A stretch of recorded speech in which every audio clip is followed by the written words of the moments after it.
Ladies and gentlemen, welcome to the Ordinary Council meeting of the Council for November 2020. My name is Councillor Margaret Thomas, and as Mayor I will be chairing this meeting. I wish to acknowledge the traditional custodians of the land we are meeting on and share this message from the Elders. Kaya Kaya Burdias, Marman and Yoks, Nuna de Mort, Nichikulan Nalamaya, Kalamunda Budja, Yayi, Nandurapan, Wajulas Kulan, Jina, Nunada Nicha, Nunga Budja, Nunga Burdias Kura, Yayi, Burda, Kedalak, Burda, Kaya, Yunga. Hello, welcome to our leaders, men and women who have come to our place this evening, and I'm happy to see you all standing on Noongar land of their leaders, past, present and future. Thank you. The operations of Council and the agenda for this meeting are governed by the provisions of the Local Government Act, Standing Orders and Rules of Conduct. All matters of business listed in the agenda will be dealt with as separate decisions by Council. This meeting is also live streamed and I welcome those watching remotely. Thank you for your attendance and interest. CEO, attendance, apologies and leave of absence previously approved.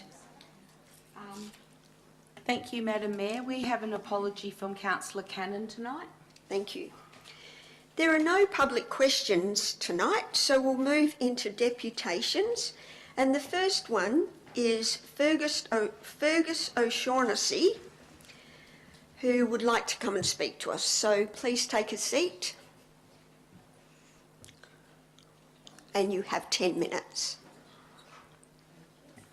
Hey, good evening. The reason I came here to talk to you tonight was because we were informed only last Monday, not yesterday, but a week ago, that the property next door, which is Shire-owned property, that the men's shed is a tenant in, have made a request that they remove some lemon-scented gums that are right just inside their boundary on our adjoining property line.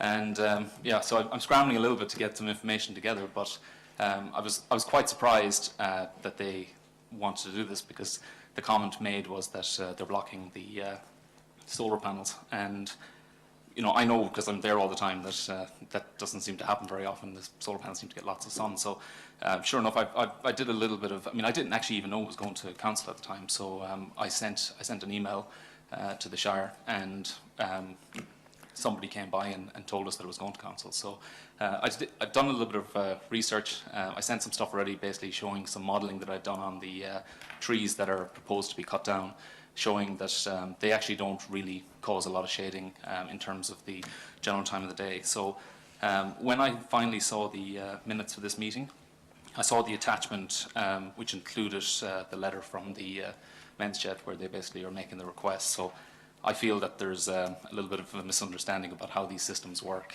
because there's some contradictory information in that letter, and I think it's actually probably wrong. So by the looks of it, they got this battery system. The solar panels were installed about 6 years ago. It looks like, from imagery that I've looked at, because I have all these resources from work. By the way, I'm an electrical engineer by trade, so I deal with this stuff. We have over 400 kilowatts of solar installed in my workplace, so I deal with this all the time. And the panels were basically put into the middle of the roof, and I've looked at some imagery from a month beforehand, and at 10:45 in the day, it's like June, it's blocked. So I've given a couple of copies of these photographs I have here, but I sent it with the deputation request anyway, so you might have seen it. So the trees were always blocking the roof, and it looks like the solar installer hasn't taken this into account, put the panels in the wrong place. So that's the first thing. So I think it's unfair to come along now and say that they need to be, or the trees need to be cut down. Maybe the panels need to be moved, is what I would say. So that's just one option. The morning shading, I've calculated it's probably not much more than 10 to 20% impact in terms of the shading. The thing is, there's a lot of other trees there too, so even if you take these trees down, it's not going to stop the other trees from blocking the sunlight. So they're probably not getting the performance that they expect from this system, but they did obviously go to a solar installer earlier this year In April, they installed a battery system. That battery system, I've done some calculations, and as best I can make out, they've actually done a very good job. I know this company, and they've done a very good job in sizing the system. It's definitely appropriate for the size of the system. The problem is that I think what's happened is that they've looked at the output of this system in April, May, and June. They're the absolute worst months of the year for solar power. Solar is, you look at your average solar power, and it's about 22 kilowatts for a system like that. But at the lowest point, it'll be right down at 10, and at the highest point, it'll be about 33. And they actually publish the information for that panel on the internet, so it's actually freely available. So I was able to check, and at this time of the year in November, the panel should generate about 31 kilowatts of power, and today it generated 31 kilowatts of power. So it's doing exactly what it's supposed to be doing. The problem is that they just looked at those 3 months, and they're picking those 3 months only, and they don't have enough information. And the modelling that I've done shows the shading is not that bad from those 3 trees. It's probably worse from some other trees there. So they probably are having an impact. So I did some calculations based on some spreadsheets that are available online, and they talk about, they're basically payback calculators for panels and for the battery system. I think they've picked the right system, 20 kilowatt. They probably have very high peak loads when they're using tools and things, so that's probably why they put 2 batteries in. It's probably a good move. I don't really see a benefit unless I don't actually know how much power they're using. That's the one thing I couldn't factor in here. So, based on it was a men's letter news bulletin that was out earlier on the year. They basically said that the system was sized just right to basically power the whole thing. So I'm assuming 15 or 20 kilowatts a day. Basically, unless you go over 20% shading, which throughout the year is unlikely because for 6 months of the year the shading is very minimal. But that's worst case. Potentially in that very worst case scenario, they might have some problems over the whole year. If they are having problems, why not move the panels over to the west? The other thing they can do is they could add a couple more panels onto the system without changing the inverter or the battery, which will actually generate more peak power in the middle of the day, which would top up their batteries more if they're having those problems. Probably won't be an issue in the summer, but it would probably help them through the spring and the autumn get more power. And that's another low cost option. If they're generating 15 kilowatts a day, and even if they have 20% shading, which is very unlikely over the whole year, but that's worst case, it probably represents about $121 of loss a year to them in terms of the feedback tariff. And it doesn't really make a lot of sense to spend $1,500 cutting down trees when you could actually spend the money, doing some other stuff. One thing I will say is if they're not using more than 20 kilowatts of power a day, which is probably unlikely because they're not there for very long each day, their recommendation to put in another $10,000 system with 6.6 kilowatts, whatever it was, I wouldn't recommend it. I don't think it's a good idea, but I really think that they're looking at a snapshot in time, making a knee-jerk, reaction to what they've seen in terms of the poor performance of the panels. It's pretty much everybody who has solar panels. There's very few people that actually can benefit from using batteries, and their use case where they're using power for a very short period of the day is one of those times when it actually makes sense to use batteries.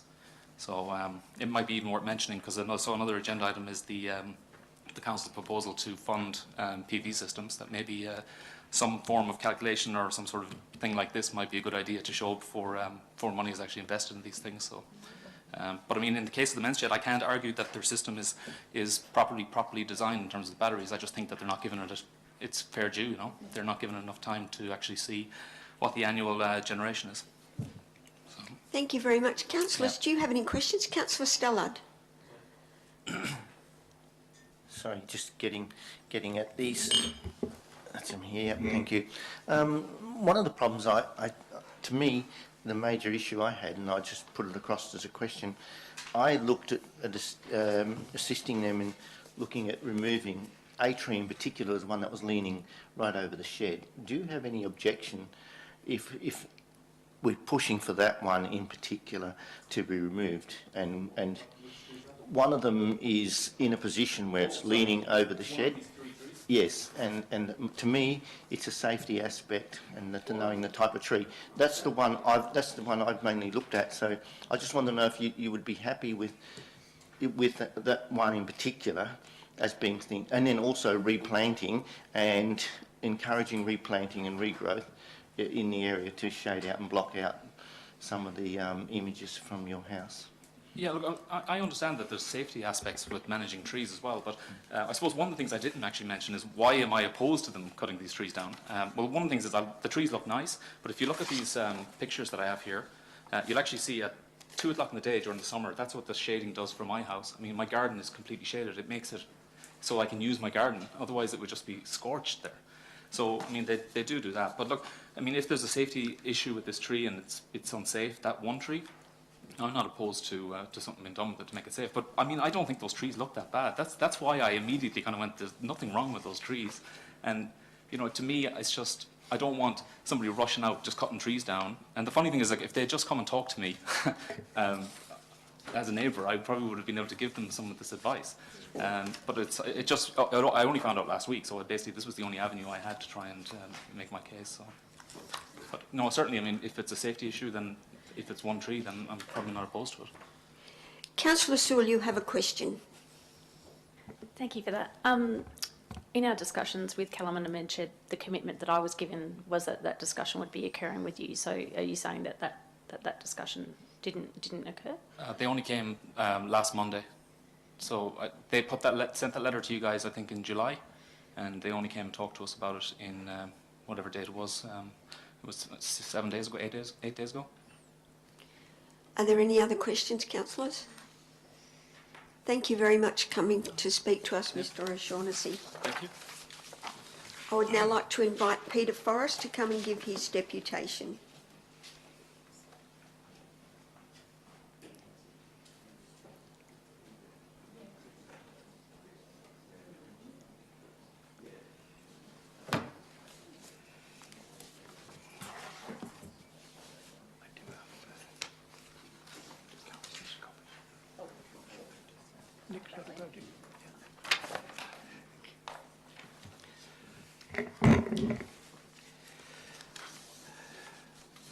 Madam Mayor presiding, councillors, community present and city staff. My name's Peter Forrest of 36 Panoramic Terrace, Kalamunda. I refer to agenda item listed as reports to council. A particular one is item 10.1.3 that has 106 pages of attachments headed Kalamunda Activity Centre Plan, which is a proposed amendment to the City Local Planning Scheme 3 to align it to the Kalamunda Activity Centre Plan as the built form guidelines. I ask Council to consider deferring this action and not agree to putting it out for public comment at this time for the following reasons, probably 8 or 9 reasons.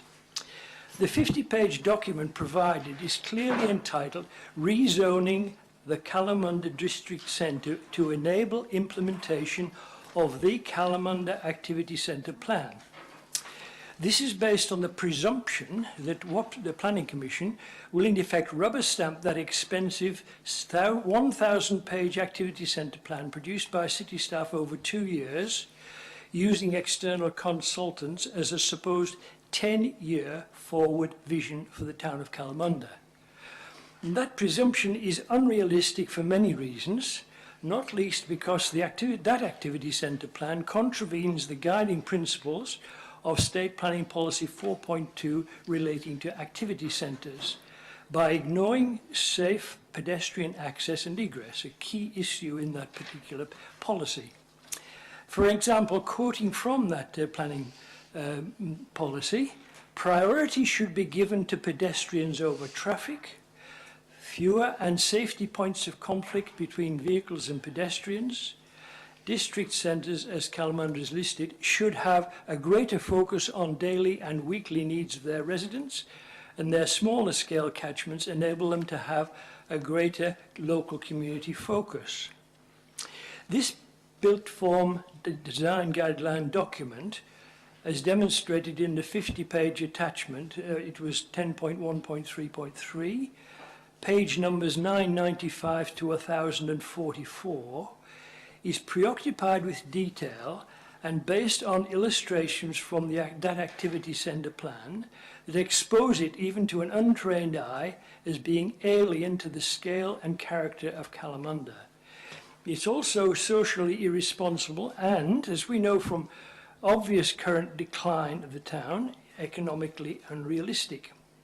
Furthermore, that plan was based on professionally unsound briefing from the outset in 2018 The so-called stakeholder engagement made a cardinal error of asking community science clients only what they were. They were taken around town saying, what do you want as an outcome? Whereas any reputable professional architect or planner would ask and interrogate what they do in using the town centre.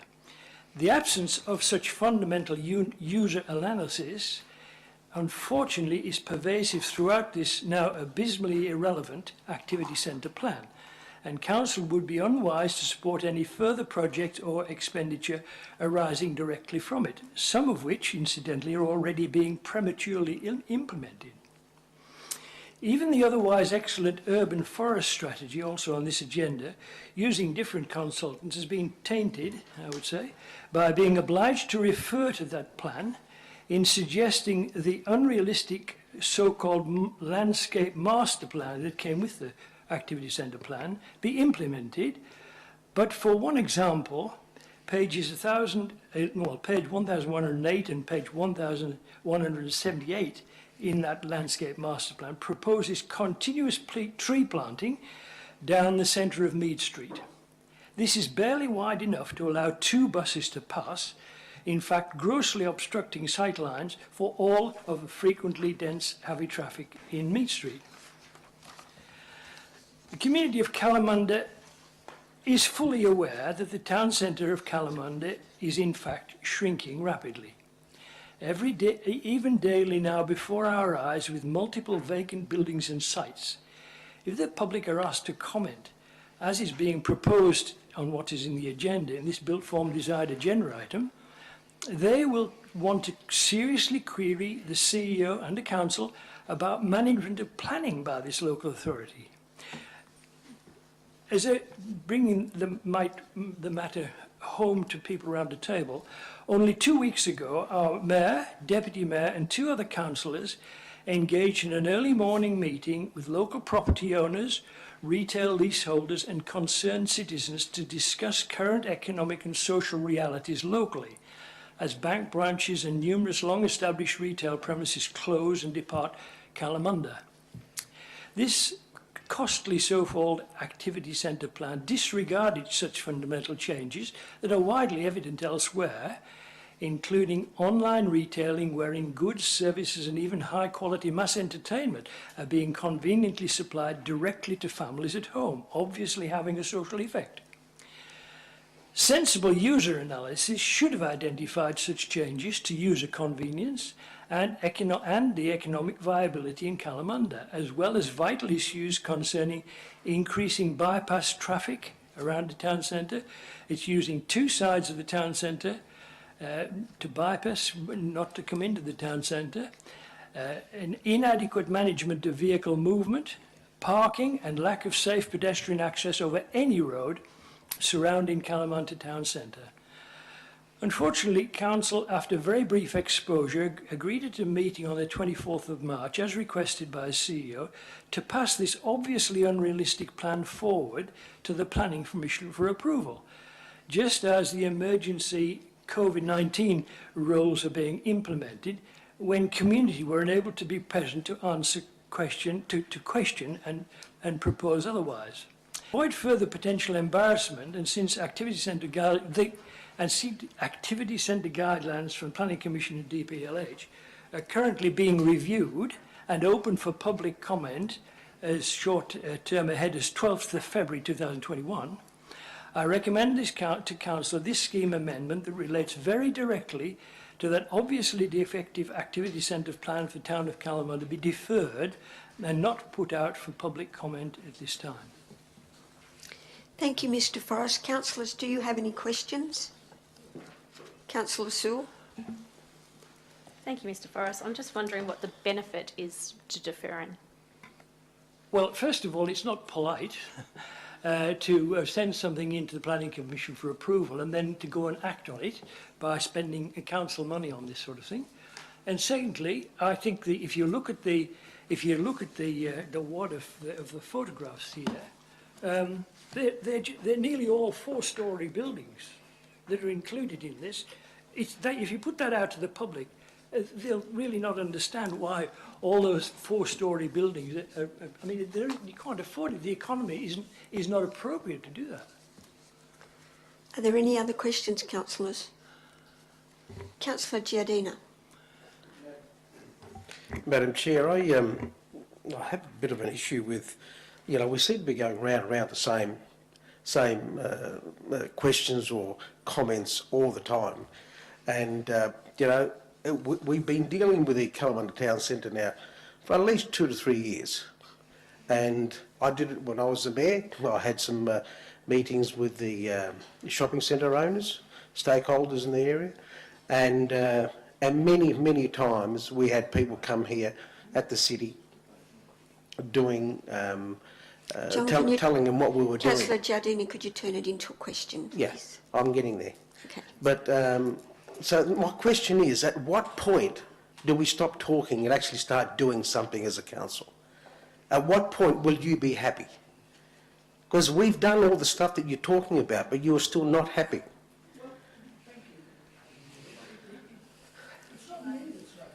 Well, I don't hear it from anyone else, Mr. Forrest. Oh, it goes off, does it? I didn't realise it goes off. Sorry, Councillor.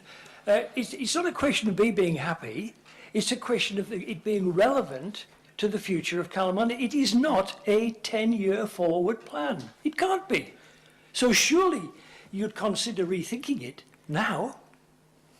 I don't know what I'm doing in 10 years' time. I don't think you do, or anybody else in here. But it won't be anything like this. Point of order. Yeah, point of order. Point of order. We're not having a two-way conversation. Madam Just Chair, the answer the question. problem that we have as a council changes every 2 years, in the main. And every new councillors that come in have got different ideas on how things should be done.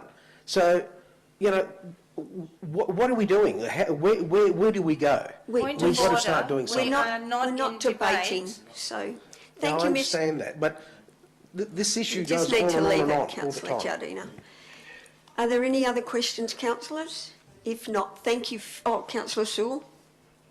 Just a point of clarification, and I do think it's important to note. So just in terms of your last paragraph, Mr. Forrest, unfortunately Council, after very brief exposure, agreed at a meeting on the 24th of March to pass this obviously unrealistic plan, just as emergency COVID-19 rules have been implemented where community were unable to be present to question and propose otherwise. Now Council continued as per normal over that period and has not stopped over that period.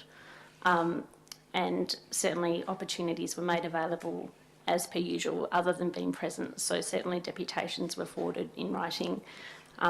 So I'm just wanting, it's a point of clarity more than a question, that Council did continue. We didn't stop continuing, and certainly open to feedback over that period. Thank you, Councillor Sewell. I couldn't really work out what the question The question was, it wasn't really a question, it was saying that we didn't stop, as you suggested, we kept operating over the COVID period. But I think we need to leave this now. It's not a debate. Thank you very much for coming to speak to us, Mr. Forrest.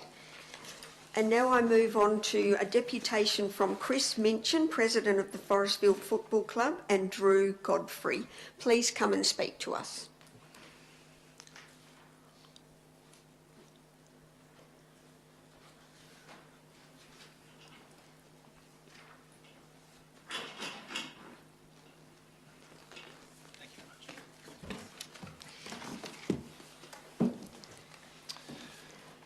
Good evening, and thank you for allowing the Forrestfield Football Club to address the Council tonight.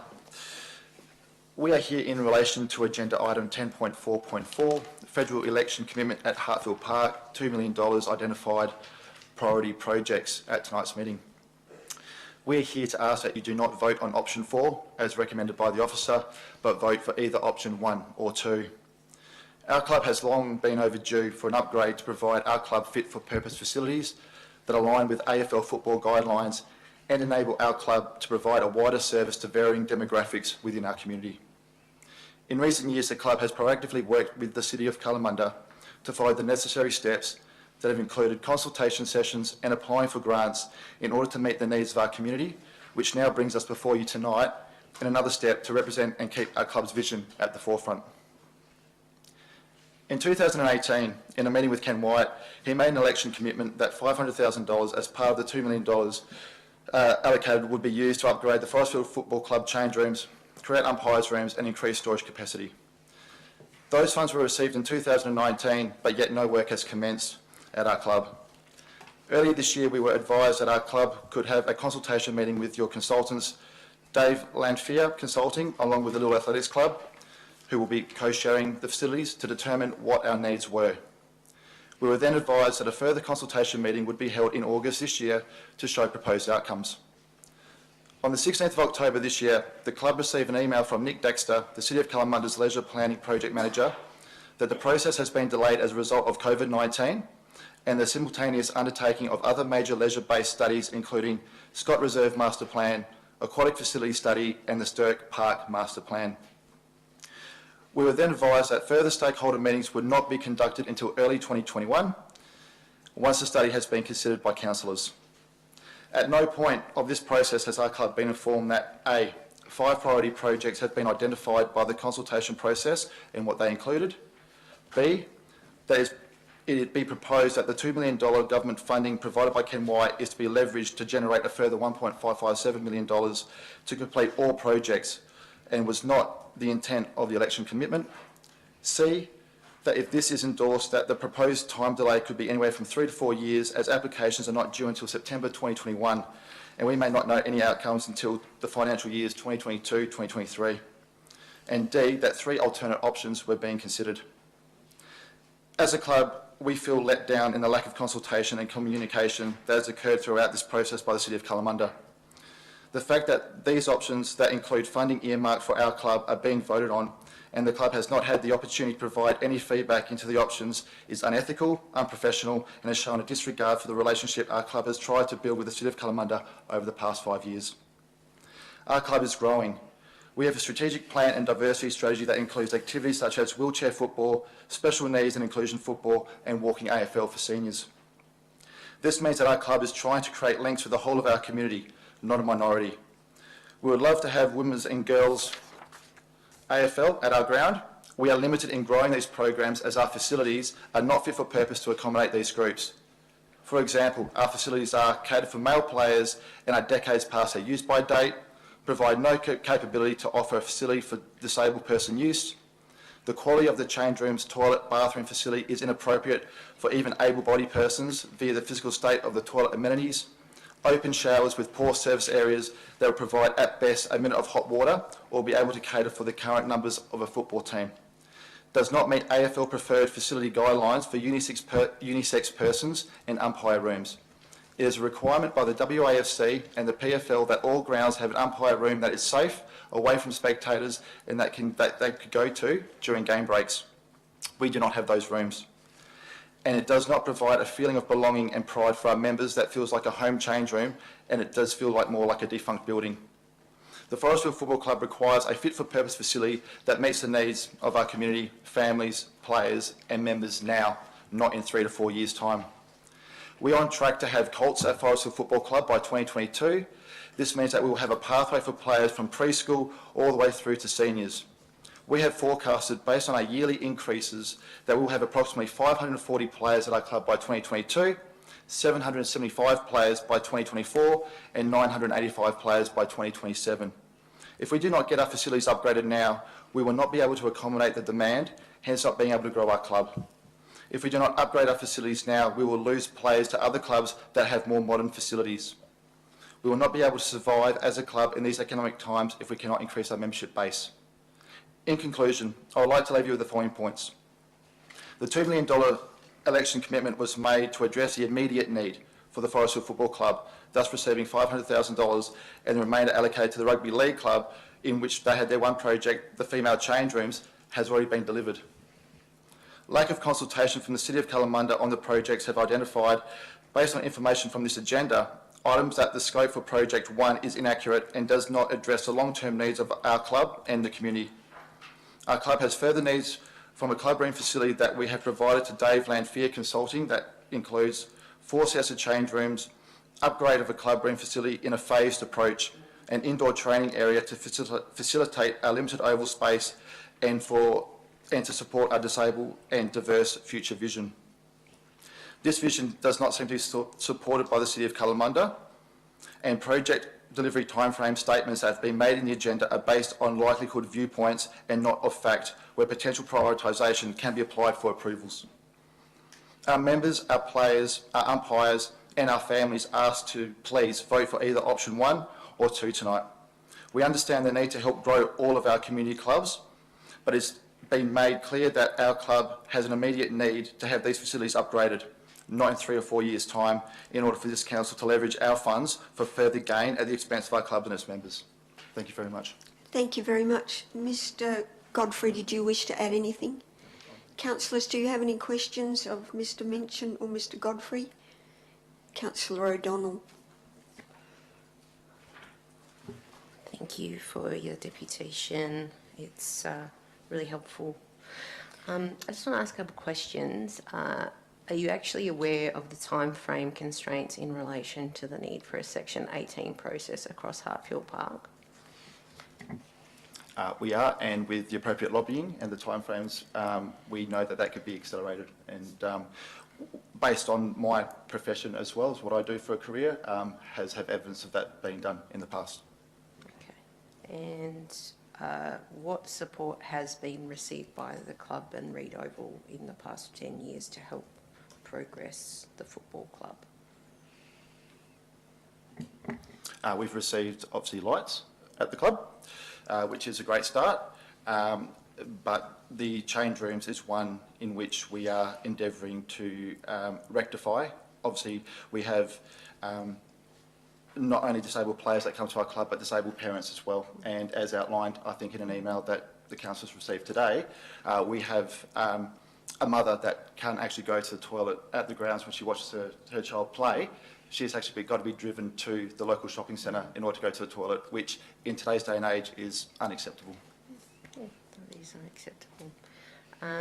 So I guess my question is that my understanding, you said you have long-term plans about the future of the club, and you've highlighted some really good things, which is great. You're aware that you could potentially use this funding to leverage other funding and also potentially election commitments in the same way that you did to actually have a finished product instead of doing piecemeal parts rather than and just have a complete product like perhaps some of the other clubs have done.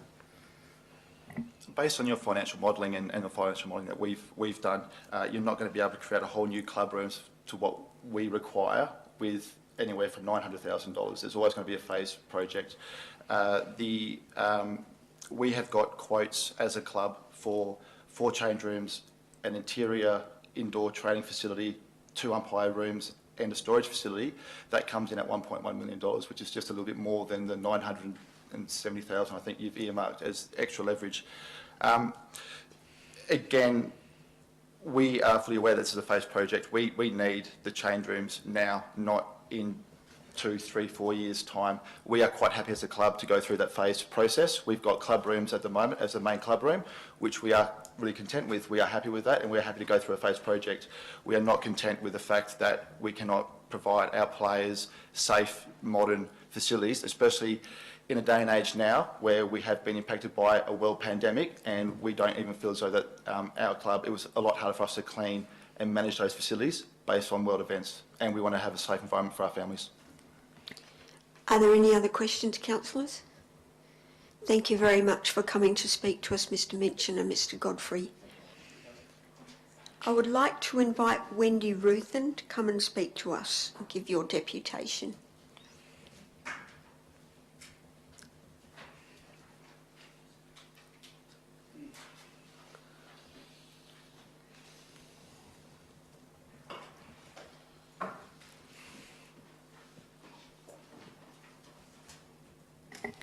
Good evening. I'd like to address tonight's meeting on item number 11.1 on tonight's agenda, Hale Road and Tonkin Highway intersection design.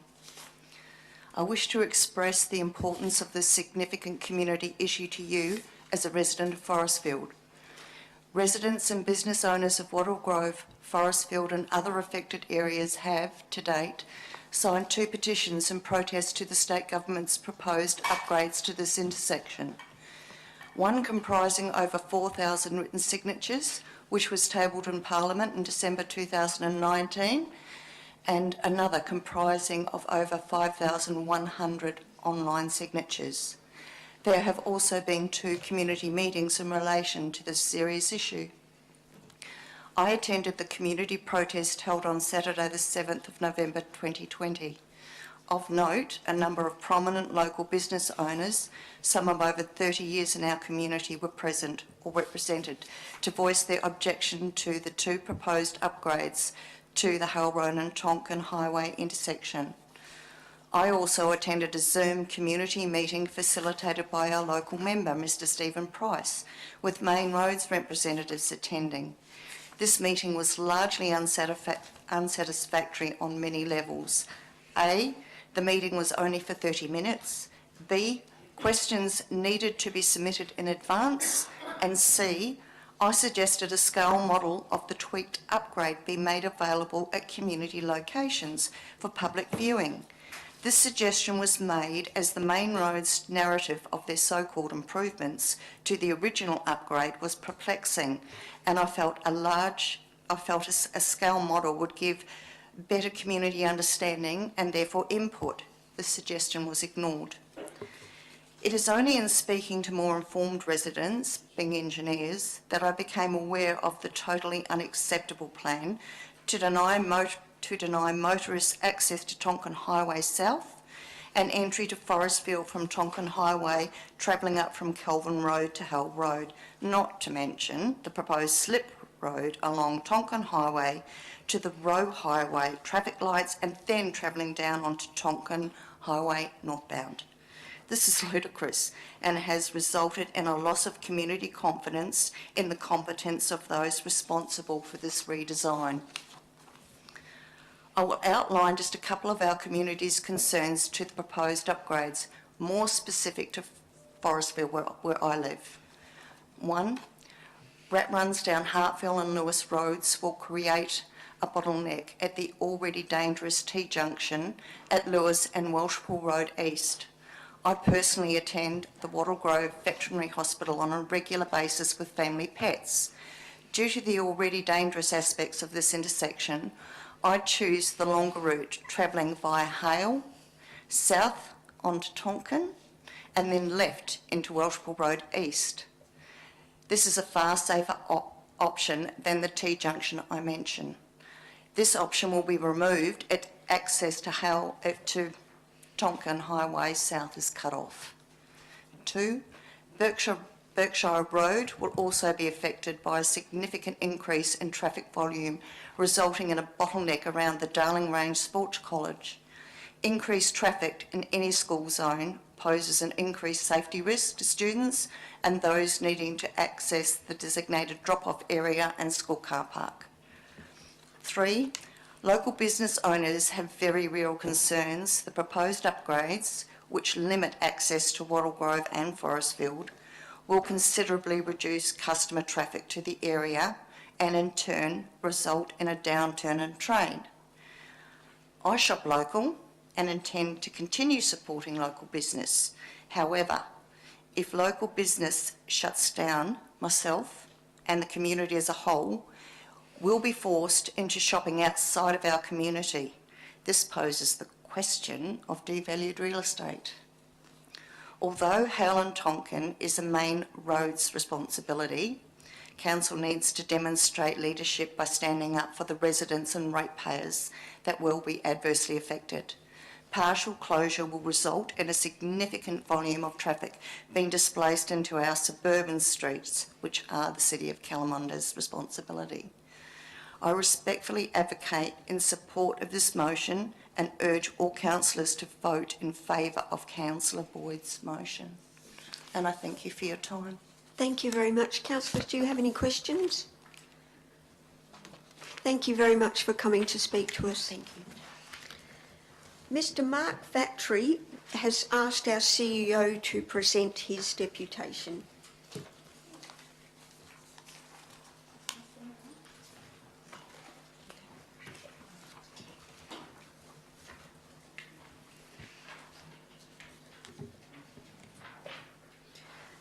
Through the chair, I have received a deputation from the Forrestfield Bowling Club in relation to the Hartfield Park report, and they were unable to be here tonight, so they have submitted it in writing and asked that it be read out.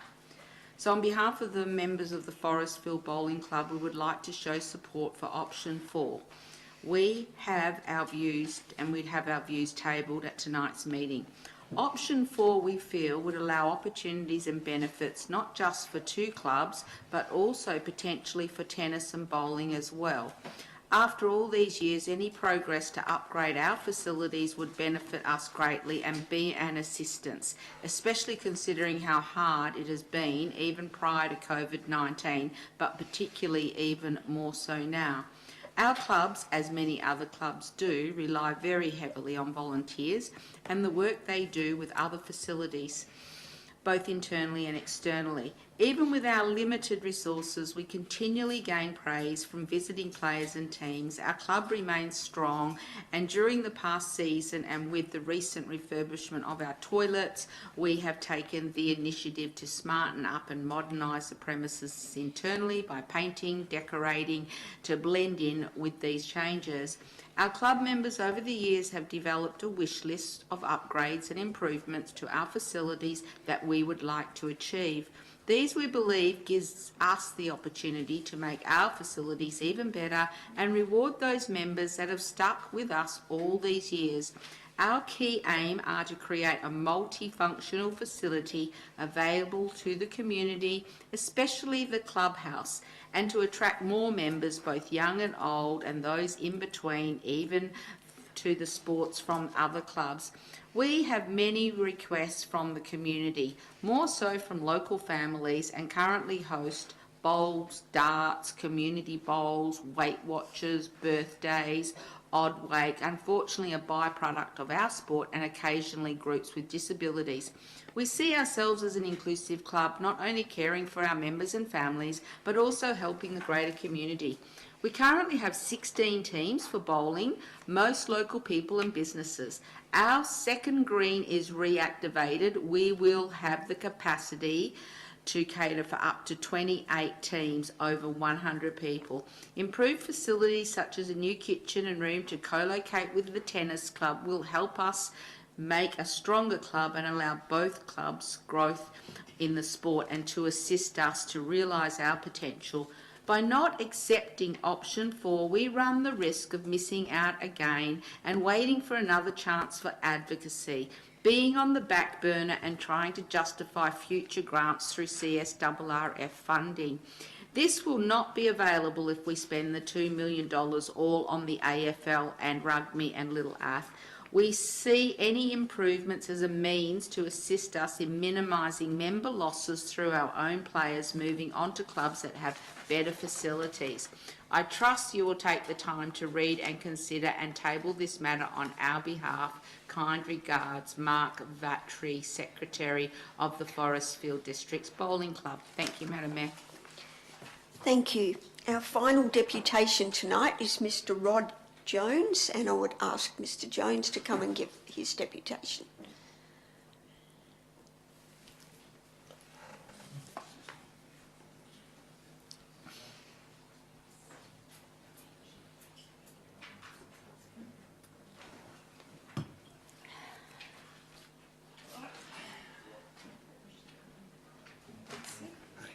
Good evening, councillors and Mayor. I'm representing Kalamunda Minchin. As you know, it's a charity organisation, not for profit, and is very well supported by the City of Kalamunda. Thanks very much for that. There's an issue with our solar system, particularly in winter, that forces us to pay for imported power from Western Power, or Synergy. And that's costing us quite a bit, given that we've invested in a 5 kilowatt solar system plus 2 batteries, and we're expanding that. We have this year and last year built a new shed. We've separated woodwork and metalwork, and the machinery is a massive increase, So consequently, our power has increased, and the solar is size for that. We're increasing the solar. That's your building permit. So we're putting in, I think it's another 10 kilowatts of power. So that's all okay, that's all tucked away. But the issue is us paying for this power in the winter. The issue being the shade from the lemon-scented gums, also known as the widowmaker, and self-pruning trees, they call them in the trade, because they like to throw their boughs down. These 3 trees we're talking about, you can see the scars where the boughs have fallen off. They're indigenous to Queensland or northern New South Wales, and they cannot take the WA heat, so they get heat stress and they drop boughs, and they also don't like the wind, and they don't like the soil, don't like the rocky soil. Now, I heard Mr O'Shaughnessy before, and we visited him, and his wife, or his wife or partner, said there is not an issue with the trees, cut them all down as far as she's concerned. So she's obviously spoken to Mr O'Shaughnessy, and he's come home from work and he's protested that we're going to try and lop 3 trees. Now, I personally can't understand this, because if he wanted to lop a tree in his yard, would I interfere? I don't think so. And as I say, it's not as though we're a business. We are a not-for-profit charity organisation.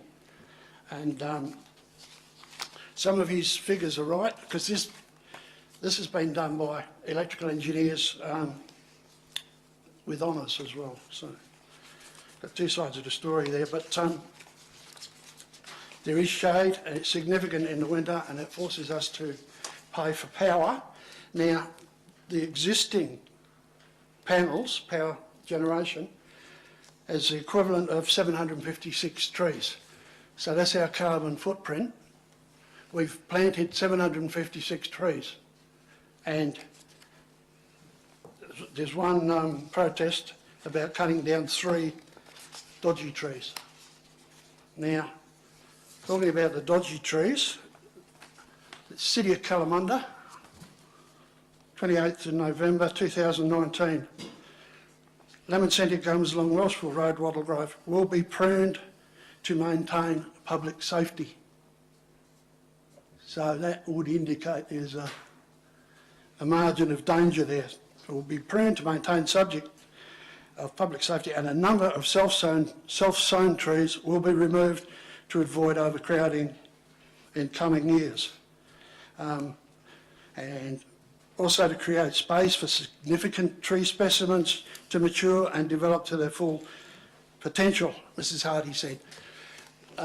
So we've got this at the shed, and you can see the saplings of those same trees. They grow 2 metres a year, and they're big trees. So they're out of control already, never mind the solar issues, they are out of control. Now we, as I say, if those trees are cut down, our footprint will increase, so we'll probably have about 900 trees planted. And we are also, our chairman, who can't be here tonight, plans to give money to FOLF, which is Friends of Upper Lesmurdie Falls, who are on our block. There's 4 shade houses on our block, and they're propagating indigenous trees, Friends of Lesmurdie Falls. So everything they propagate there is indigenous to, never mind WA, to Lesmurdie, to this area. And we obviously support them as it is, but we will give them a couple of $100 to plant trees on our behalf. So I cannot see the issue on this gentleman's problem. As I say, they are dangerous as well, and if they did fall, it would fall in his yard as well. So I don't know whether he's taken that into consideration. But number 20 Falls Road is the only place, apart from our block, which is 22, is the only place you can see the trees from. So those 3 will come down, and there's probably another 40, 45 trees on the block as it is, including these out of control saplings which are growing everywhere. So we don't see it as an issue. I don't think the city should either. Okay. Thank you, Mr Jones. Councillors, do you have any questions? Councillor Sewell? Thank you for your deputation. Just in terms of what has been raised, I can see from looking over towards Kalamunda Minchin, from the property towards Kalamunda Minchin, that it would leave it completely exposed, and there's nothing actually breaking that view. So how does the Minchin plan on overcoming that as a good... So in terms of those trees, they are the only thing which prevents from looking from the neighbour's place. Oh, because okay, because I've actually seen the pictures, and if you remove those 3 trees, you see directly in line with the shed. So it's only those 3 trees which... Pardon? 3 trees? The 3 trees, yeah. So I understand your concerns. What I'm trying to ascertain is what the men's shed in the city of Kalamunda can do to overcome that, because I personally, in terms of screening, I personally wouldn't want to be looking over... Councillor Sewell, can you make this a question? It is a question. Okay. It's about screening and what the Kalamunda men's shed will do to assist with screening if you're going to be removing those trees. So he's looking at the shed, that's the issue. Sorry, if you could just answer the question, like just in terms of what your plan is in terms of overcoming the screen. You don't have a plan. That's because we're not aware of this, so that hasn't been... Oh, press your button, sorry. Just press your button. Yeah, we haven't been broached about that, so we're not aware of it. So we don't have a plan, obviously. So this is your question is what would we do? Sure. So when I met, when the 3 of us, the 3 councillors here, the 3 ward councillors met, the discussions that we had with the president was about how we would overcome those screening issues. So Well, I wasn't aware of that. no. okay, that's a critical issue, and I think it's fair. But he didn't mention that. He I did promise he didn't mention that. in the emails. It certainly was raised. And his wife's not concerned Point because of she told order. me.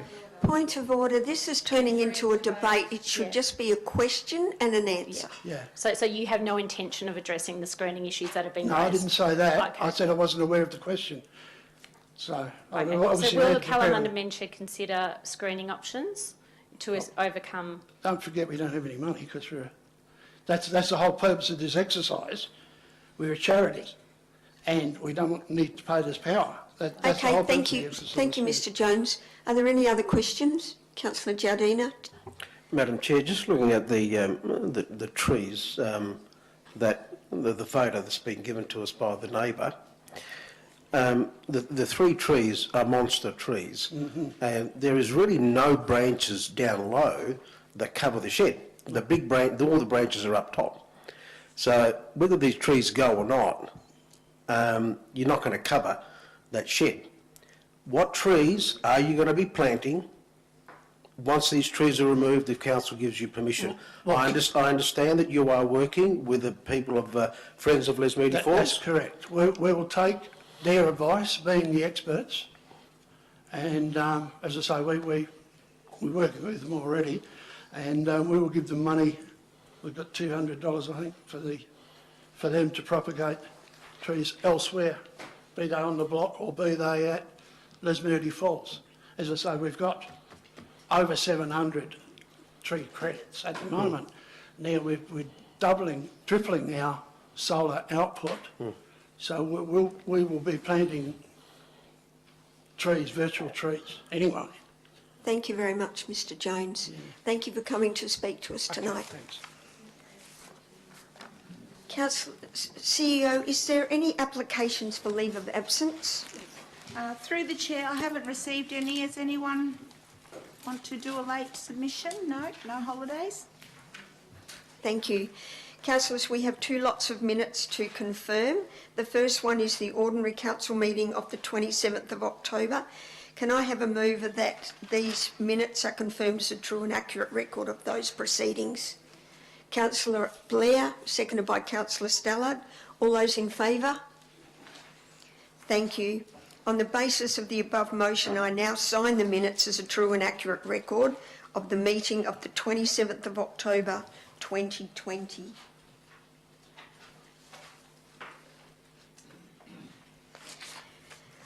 I would like a mover for the minutes of the special council meeting of the 3rd of November that they are confirmed as a true and accurate record of proceedings. Can I have a mover? Councillor Blair, seconded by Councillor O'Donnell. All in favour? Thank you, that's carried unanimously.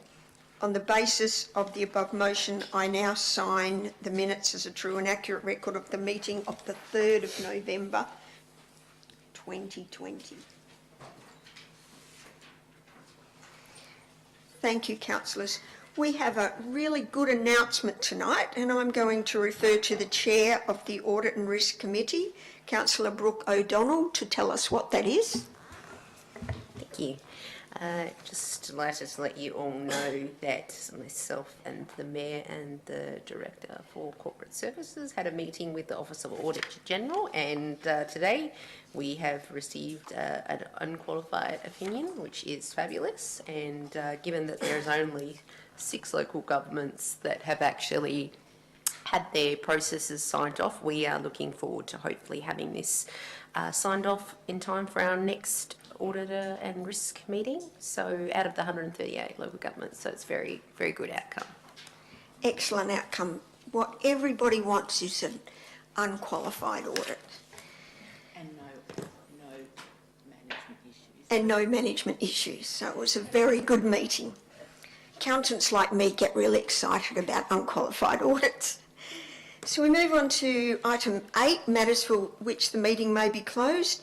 The item 10.1.1 and 10.3.1 will take in the meeting unless councillors have something in the confidential part that they wish to discuss.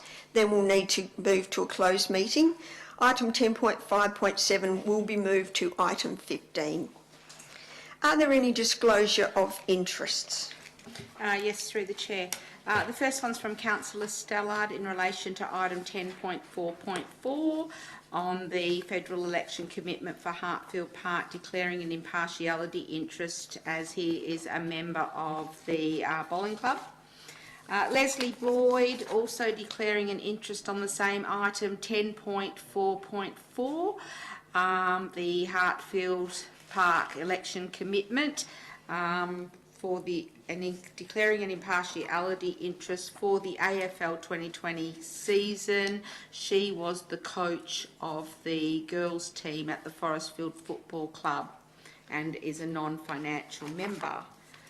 Councillor Giardina has also put in a declaration on item 10.1.1, page 8, the Crystal Brook Concept Plan consideration, submissions and proposed modifications, also declaring an impartiality interest because he has family members living in the area and own land.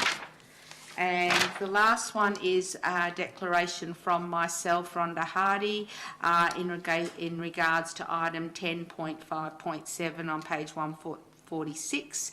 This is in relation to the CEO's contract renewal. I'll be declaring a direct financial interest as it relates to my employment at the city. Thank you very much. We now move on to item 10.1.1, and Councillor Giardina has declared an interest and will be leaving the room.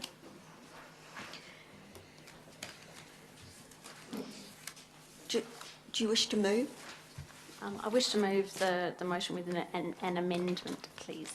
Thank you, Councillor Sewell. Just before we do that, are there any questions? You have a question, Councillor Ritchie? I just want to foreshadow an alternate motion.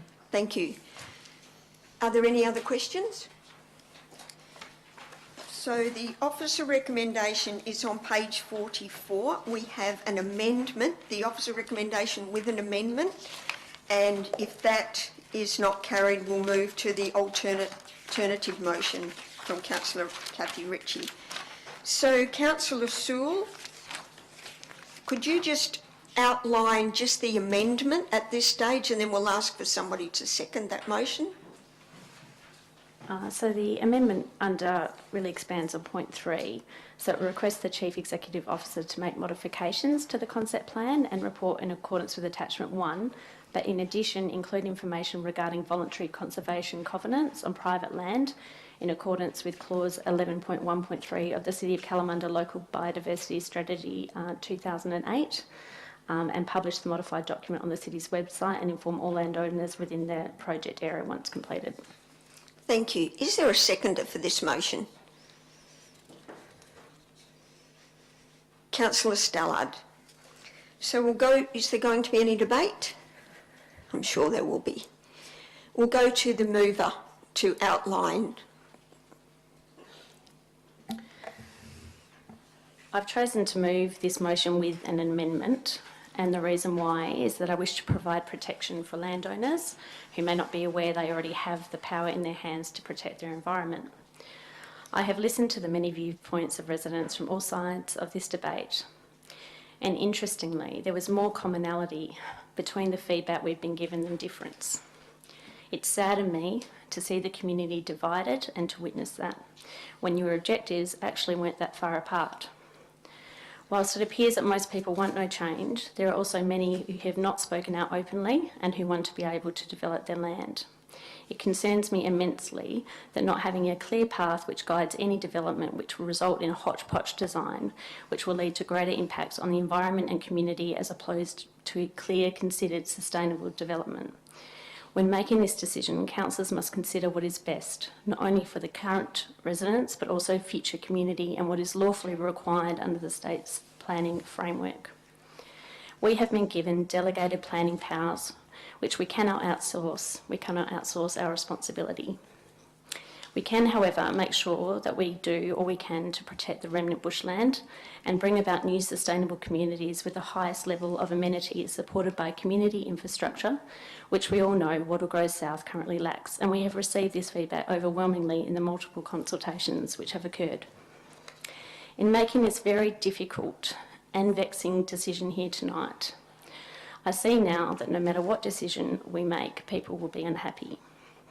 And I do understand the frustrations and I do understand the concerns that have been put before this council. I hear the criticism levelled at our staff, which I don't necessarily condone or agree with, and whilst I would much prefer a decision that makes everyone happy, I know that staff and councillors have really tried, and it appears that it's not possible. This area has been undergoing change for a very long time. There have been parts of the area where we have seen subdivisions, both around Easterbrook Road, Fontana Road, and more recently we saw an aged care and retirement village site proposed on Gaver Road. There is no doubt in my mind that development has encroached and will continue to encroach, and we cannot pretend that it doesn't exist and it's not happening, even though we may want to.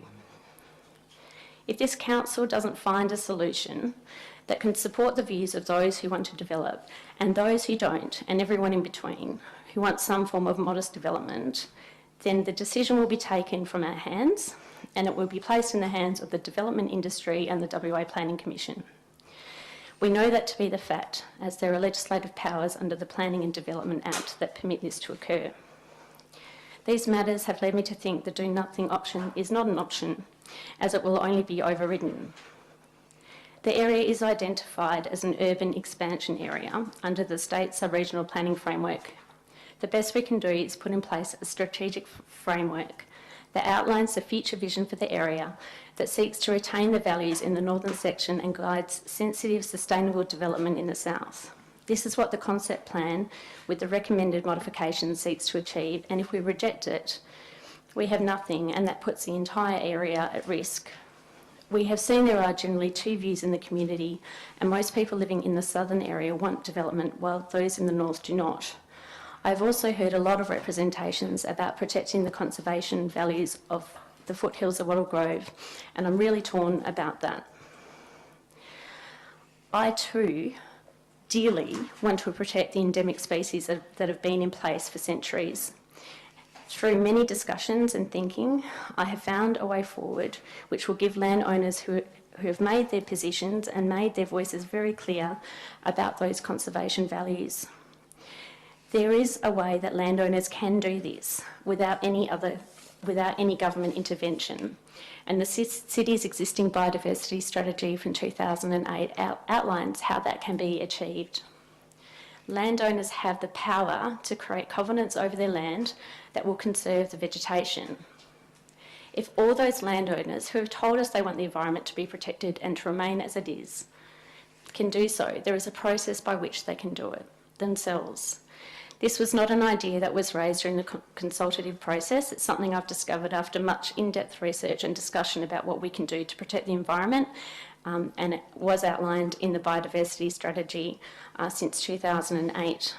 The Office of Motion, in my view, is pragmatic.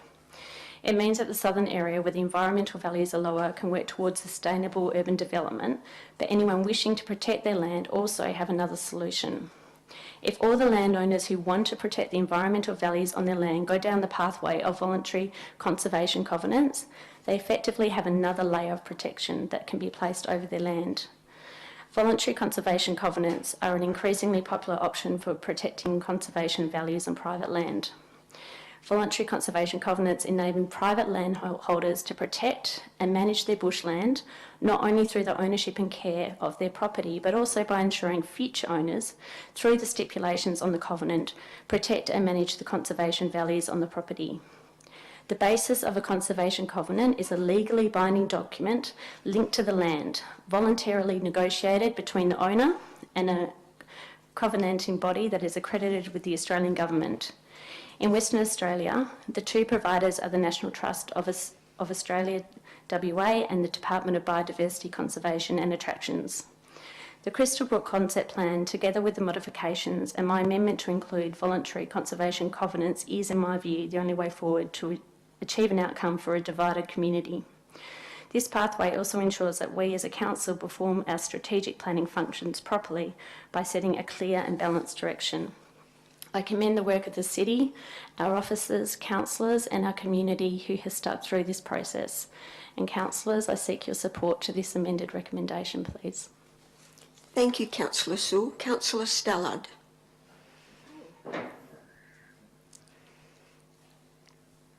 Thank you. Through the chair, some of you will not be able to direct too many comments at me about some of my dissertations after that one, if it was well informed and well spoken.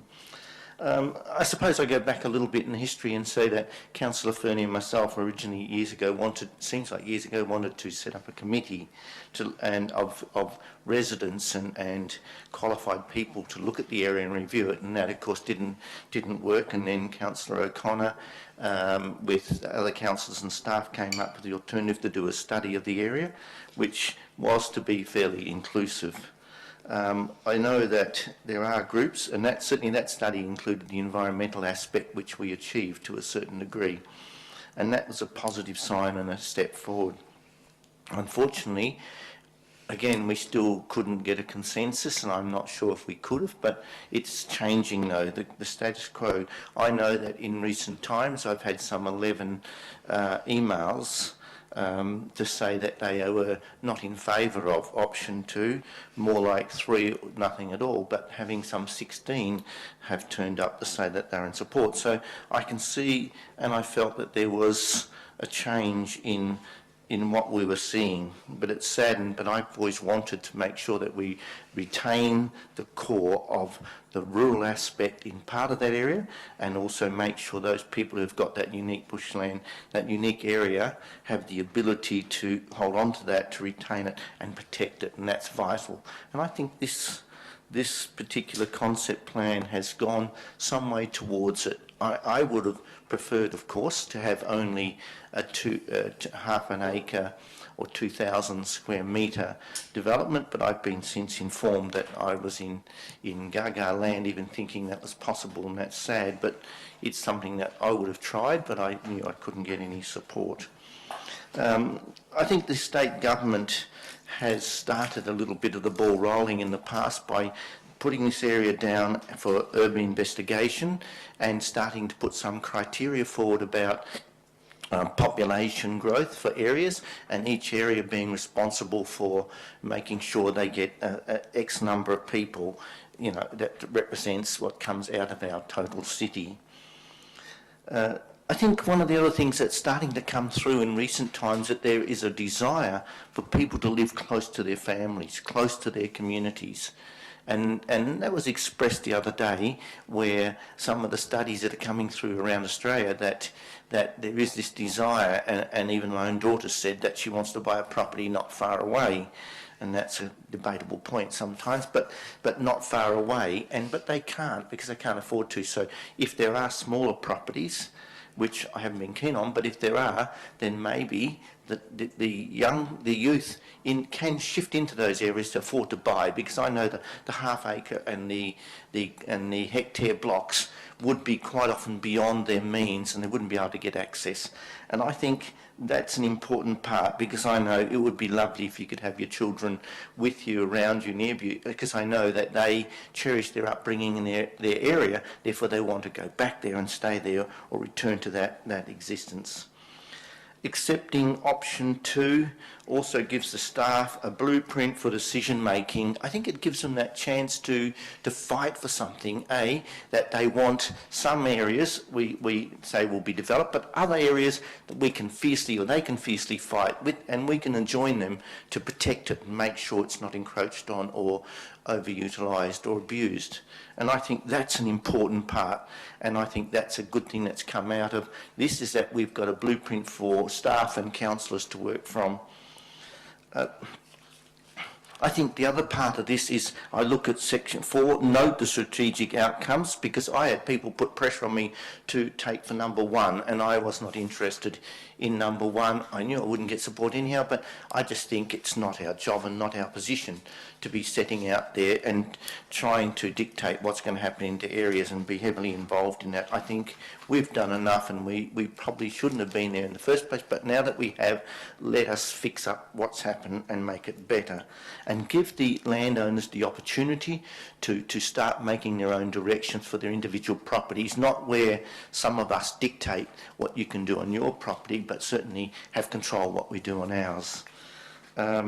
But my only other little concern put to me by one of the residents today, it's a pity, which I found a little amazing, and I'll finish on this note, it's a pity that that there's only one developer involved in this, that they would hold lot so the price could get pushed up, so that therefore the people would get in greater rewards for their properties, and one developer, they said, is not going to help them as much. But that's an aside from someone who's thinking of economics. But I just think what we've come up with, while it may not suit a lot of people, I think it gives us that middle road that we can start building from to retain an area. And I think that part of that is, if we do it properly, it will be something we can take pride in and enjoy driving through and being part of. And to me, and that includes a little bit of heritage in there, but certainly some aspect of tourism, which I think is vital to rejuvenate part of that area as well. Thank you. Thank you, Councillor Stallard. Is there a speaker against?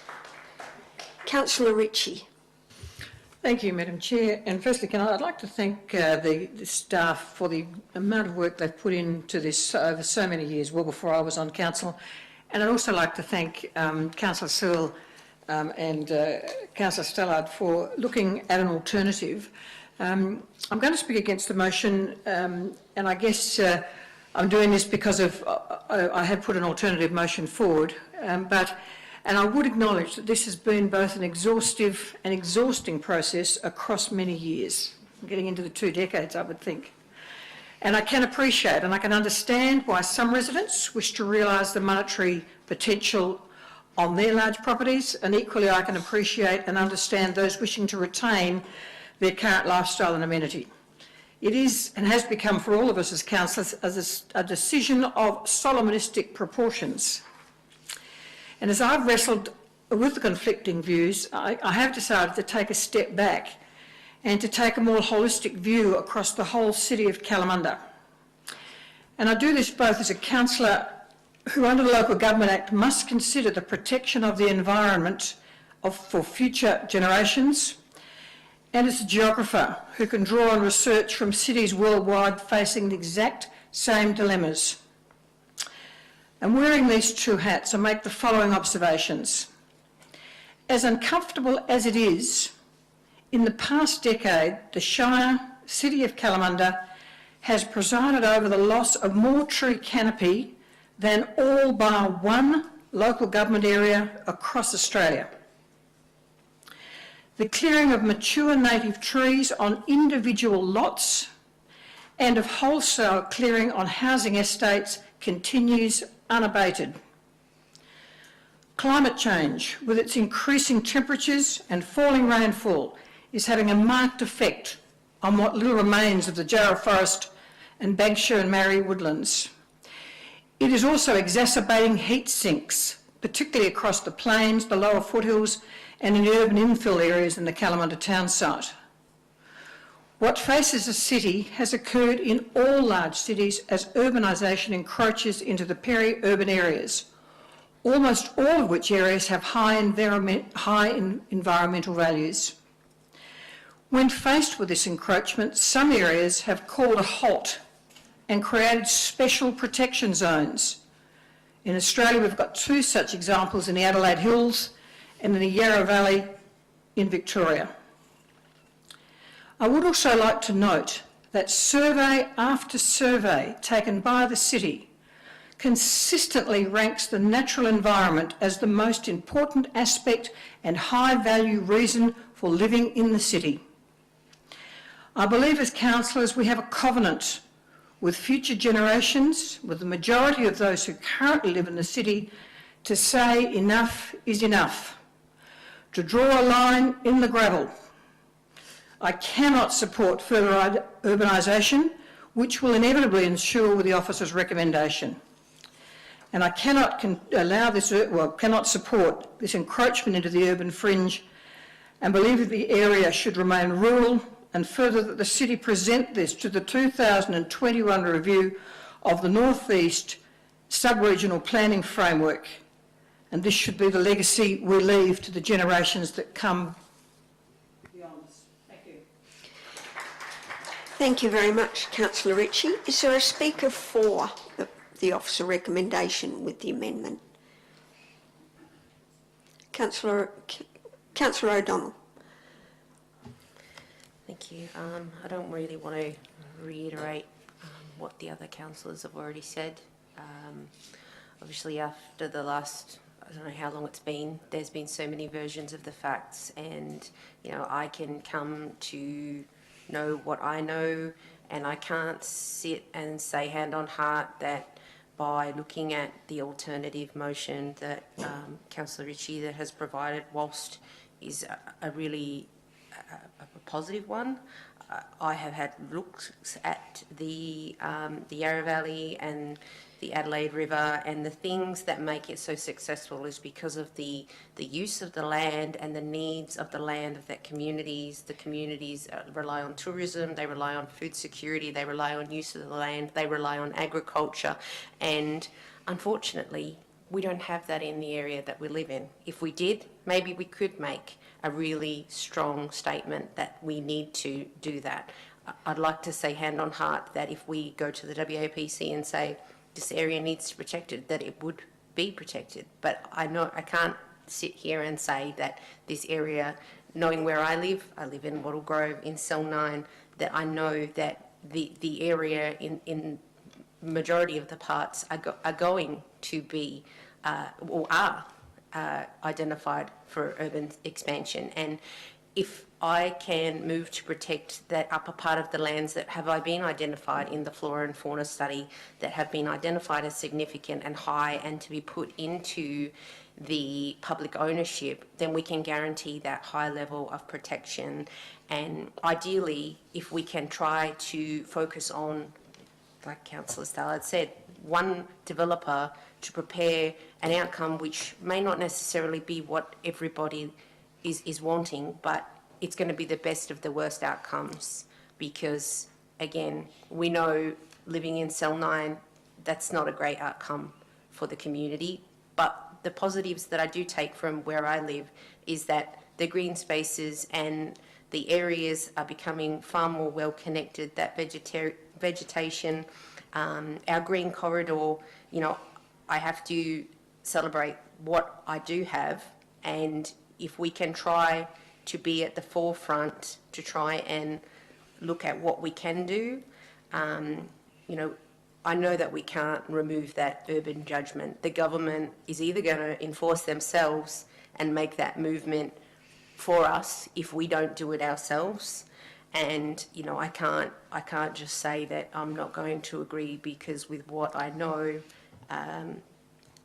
that's not going to be realistic. And I hope that, you know, residents who are, they can still stay and live in the community exactly the same way that they do on their land. And, you know, if enough people, as people continuously suggest and have said to us, that they will look at voluntary conservation covenants on their land, and their area can be protected in perpetuity. And those people in the areas who have had conversations and communications about developments or whatever, they are able to support what is going to eventuate in that area. So, thank you. Thank you very much, Councillor O'Donnell. Is there another speaker against? Questions? Question? Thank you, Madam Chair. Councillor O'Connor. My question was about the, what are they called? Voluntary conservation covenants. Can the Planning Director give us some advice about how are they, I understand it's an agreement between BDCA, but does the WAPC or Department of Planning or anyone else have a role in that conversation? Director of Development Services. Through the Chair, thank you for your question, Councillor O'Connor. The voluntary conservation covenants are negotiated between the landowner and the accrediting body, which is either the National Trust or the Department of Biodiversity and Conservation. And it's a legal agreement that's established and sits with the land. It sits on the title. There are stipulations within those covenants that are specific to the land, and it may be that there's certain areas of the land that's identified with environmental value that's protected.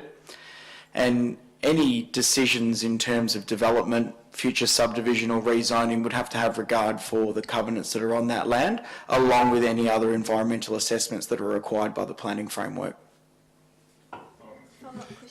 So, scenario that these things are in place and then someone lobs a structure plan, and the WPC would have to have regard for those covenants.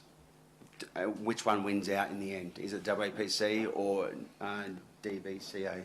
Through the Chair, the planning process, the structure planning process and environmental legislation will require a level of assessment over the land, which would pick up on the key environmental values. And should a hypothetical covenant that you speak of be over a parcel, no doubt there's environmental values on that land, hence the reason for the covenant. The DBCA wouldn't have entered those negotiations or entertained those negotiations with the landowner unless there was environmental values of a noteworthy status to be retained.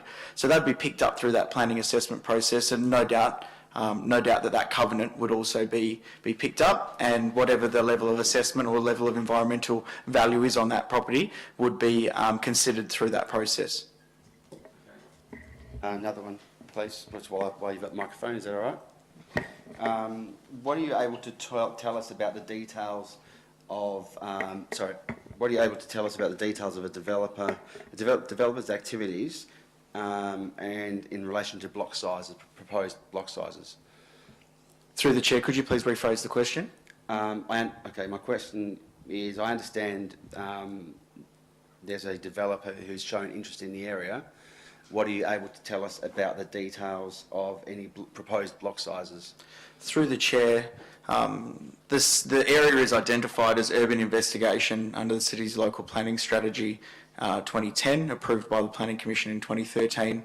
The area is identified as urban expansion. A significant portion of the area is identified as urban expansion within the sub-regional planning frameworks. That has sparked interest from development companies, and those development companies have entered into discussions with the city, and our understanding is that they have entered into discussions with landowners in parts of Wattle Grove South. The sub-regional planning frameworks talks to a minimum density required from land that is identified as urban, and that's in the order of 15 dwellings per hectare. To give an example, it's in the order of lots within 300 to 500 plus square metres. Is there another speaker against the motion? I will allow any other councillor to speak for the motion if they wish. Councillor Cooper. Thank you. I just wanted to say, Councillor Still, that was a very, very good speech that you did there. So thank you very much. Look, I think it's option 2. I think it's just been so divisive of what's been happening. I think it'd be just great for everyone to be able to move on. And I think the idea of having the voluntary conservation covenants to protect those landholders that want to remain as they are, they can do that. And also, I just wanted to put a question to the director with regard to, I think there's a lot of concern about there is a lot of concern about the environment, and specifically like the flora and fauna species, areas of significance. At the moment, they're in, or a lot of them are in, obviously private ownership. What's the benefit of what we're doing now, and having them come out of that private ownership? Through the Chair, thank you for the question, Councillor Cooper. Through structure planning and rezoning processes, as I've discussed earlier this evening, there's levels of environmental assessment that are required. Those environmental assessments will identify areas of environmental value that are worthy of retention. When urbanisation occurs, those areas are identified to be brought into public ownership. When they're brought into public ownership, they're then brought into public management. There are opportunities for rehabilitation, for invasive weed species and the like to be removed. It's not uncommon. It's not uncommon for friends groups to be allocated to some of these public spaces that are brought out of private ownership through the urbanisation process, and community groups and friends groups form around those and look after that bushland. It is a result of urbanisation that those areas are brought into public ownership, and this council and this city has seen that occur through the structure planning and rezoning processes that have happened in High Wycombe South, in Forestfield North. There's been extensive efforts by the city and this council to identify and conserve environmental values, and also the state government for that matter. And any urbanisation or planning processes that occur over this area would follow a very similar path. Councillor O'Connor. Thank you, Madam Chair. The question is to the Director. What is the effect of noting the report? And follow-up question will be where, if in the event the Council notes the report, as is suggested, where will that sit, and will it sit on a Wattle Grove Develops page on the website, or what happens? What's the status of that report once it's modified and noted? Through the Chair, this is a non-statutory plan. This is a strategic planning document with no statutory basis or weight. But what it does do is capture a significant process that this area has embarked on, and significant community engagement. And it sets a strategic vision and framework for any future statutory proposals that may come about through proponents or land developers, to have a basis for those plans to be prepared from. In terms of where this document would be identified on the city's website, I can't speak for the labelling of that page at this point in time, and I don't believe it would necessarily be called Wattle Grove Develops. The city has an existing landing page for the Wattle Grove South project, and should this resolution pass, I'd envisage that the modified document would be placed on that website along with the balance of the historical documents associated with the development of this area. Does any other councillor wish to speak for or against the motion? If not, I'll go back to the mover for a right of reply. I do want to thank Councillor Ritchie for her alternative motion. As much as I would love to support that motion, I know that in reality it will be overridden pretty much as soon as we pass it. So the purpose of this amendment is actually to ensure protection now. My concern is that the special protection zone is something that I would like to ask the question to the Director on that. Realistically, how far would we be looking at getting a special protection zone in place within, what is the time frame for that? Through the Chair, the identification of a special protection zone would have to go through a consideration process by not only the city but the state government. And at this point in time, at this current point in time, the area that we're discussing at Wattle Grove South is identified as urban expansion and urban investigation, and the potential for a protection zone wouldn't be in alignment with that strategic planning framework that's currently in place. So if you could just sum up, Councillor Sewell. Yeah, so I'll continue to summarise. At present, there is nothing that protects our tree canopy on private property. I think that by allowing people to protect the environmental values that they have, it ensures that it's not only protected now, but also into the future. And it empowers those landowners to do that, which provides greater protection. Special protection zones are a significant time away, and we need actually to do something now. I do think about the future. I think about the future a lot. I think about it environmentally. I also think about my children having somewhere to live, and my children also being able to afford to buy somewhere to live. We have to learn to be smarter in how we do these things. Both things can coexist. We can protect the environment. We can allow development in the area that's been identified. The native vegetation isn't as great, and two-thirds or three-quarters in some instances of that land identified has actually already been cleared. An all-or-nothing approach actually doesn't benefit anyone, and it gives power back to WAPC in the state instead of us taking responsibility for the decisions that are being made. That's my final point on that. Thank you very much, councillors, and I just want to say the level of excellence of all speakers tonight was amazing, so thank you very much. I'm now going to put the motion, which is the amendment to the officer recommendation which you have. All those in favour?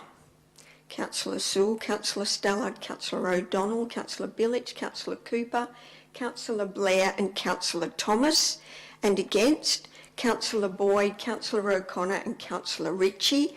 The motion is carried. Thank you, councillors. So we'll not be going to the alternative motion, and we're going to 10.1.2. We'll ask Councillor Giardina to join us.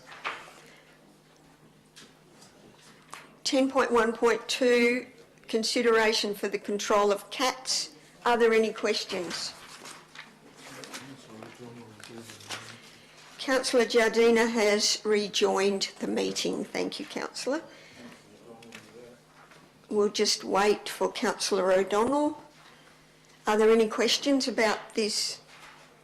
Councillor Boyd. Yeah, thank you, Madam Chair. I do have several questions, if I can be indulged, for the Director. Just referring to the report, point 13 of the report speaks to there's a legal requirement for owners to register a cat. Can the Director advise what the penalty is should that not occur?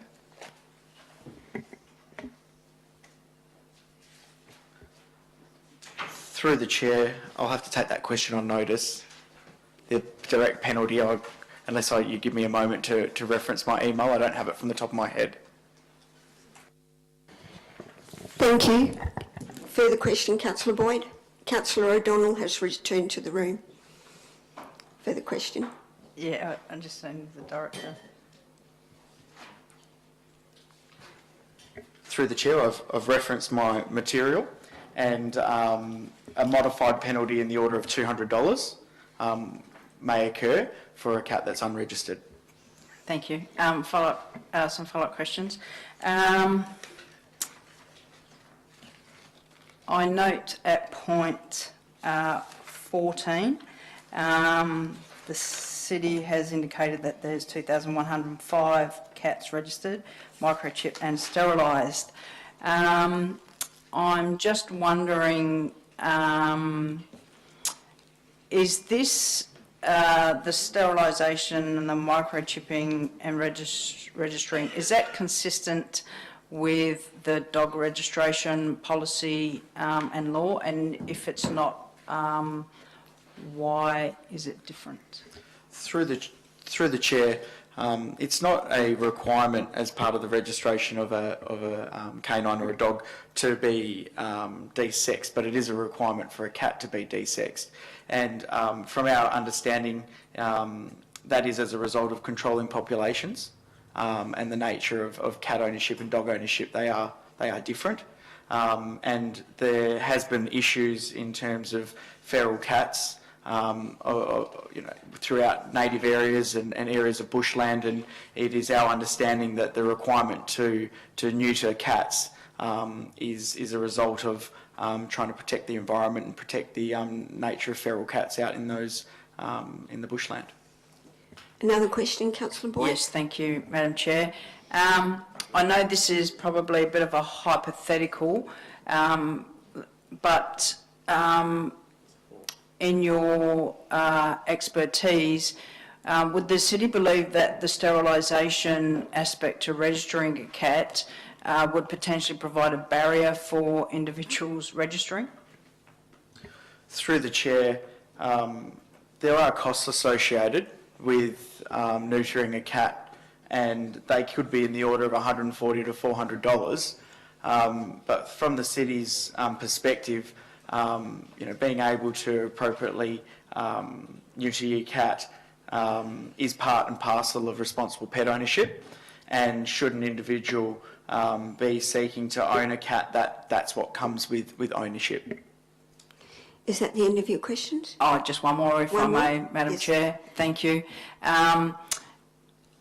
Should Council support this motion this evening, one of the recommendations is to prepare the local cat law. I'm just wondering if the Director may be able to provide some sort of indication how long that may take to prepare and bring back before Council. I'm assuming that's where it will come back. There's obviously a lot of interest with this throughout the whole community, and I shared a photo with you of some destruction just yesterday. So there's obviously a lot of interest. Through the chair, no, can appreciate some of the events that have recently occurred with some of the native wildlife and cats, but based on advice received internally, it would take approximately 6 to 9 months to prepare the local law. And based on our most recent experience with the review of the dog local law, in the order of the same period for that to go through community engagement and ultimately adoption and gazettal through the Department of Local Government. Councillors, are there any other questions?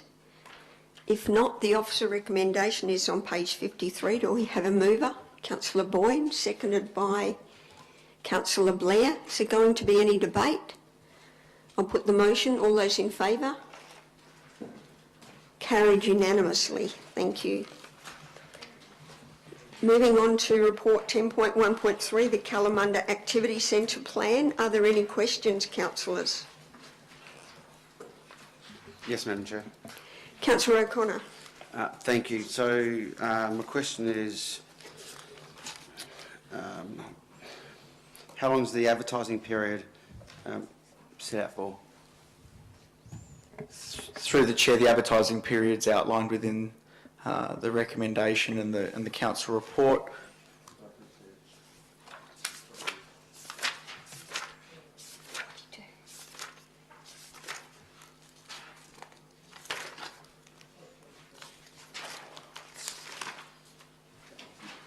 Through the chair, the scheme amendment is identified to be advertised for 60 days and the local planning policy at minimum for a period of 21 days. Thank you. Are there any other questions, councillors? Do I have a mover for the officer recommendation on page 64? Councillor Giardina, seconded by Councillor Sewell. Is there going to be any debate? I'll put the motion. All those in favour? Carried unanimously. 10.1.4 Cell 9 Guided Development Scheme Report. Are there any questions?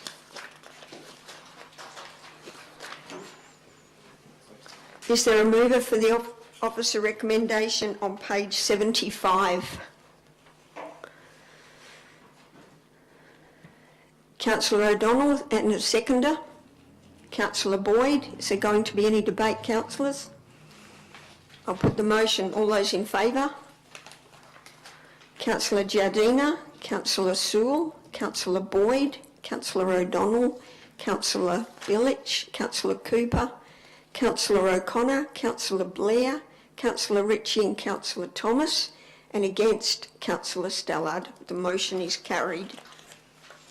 10.2.1, are there any questions about the draft urban forest strategy for the adoption for purposes of public advertising? Question, Councillor Sewell? Okay. The officer recommendation is on page 82. We've got a mover in Councillor Sewell, seconded by Councillor Ritchie. Is there going to be any debate? Question. Question, Councillor O'Connor. Thank you, Madam Chair. Could the manager please provide an outline of the advertising and the advertising strategy? Director of Asset Services. Thank you. Through the chair, I will pass it up to our Manager, Community and Customer Relations, who's actually more adept at this field than I. Thank you very much. Through the chair, the city is proposing advertising that would include advertising online via our engagement portal and social media, advertising through the local Echo newspaper, media releases, flyers, posters and promotional materials at all city locations, including libraries, community notice boards, recreation centres and the like.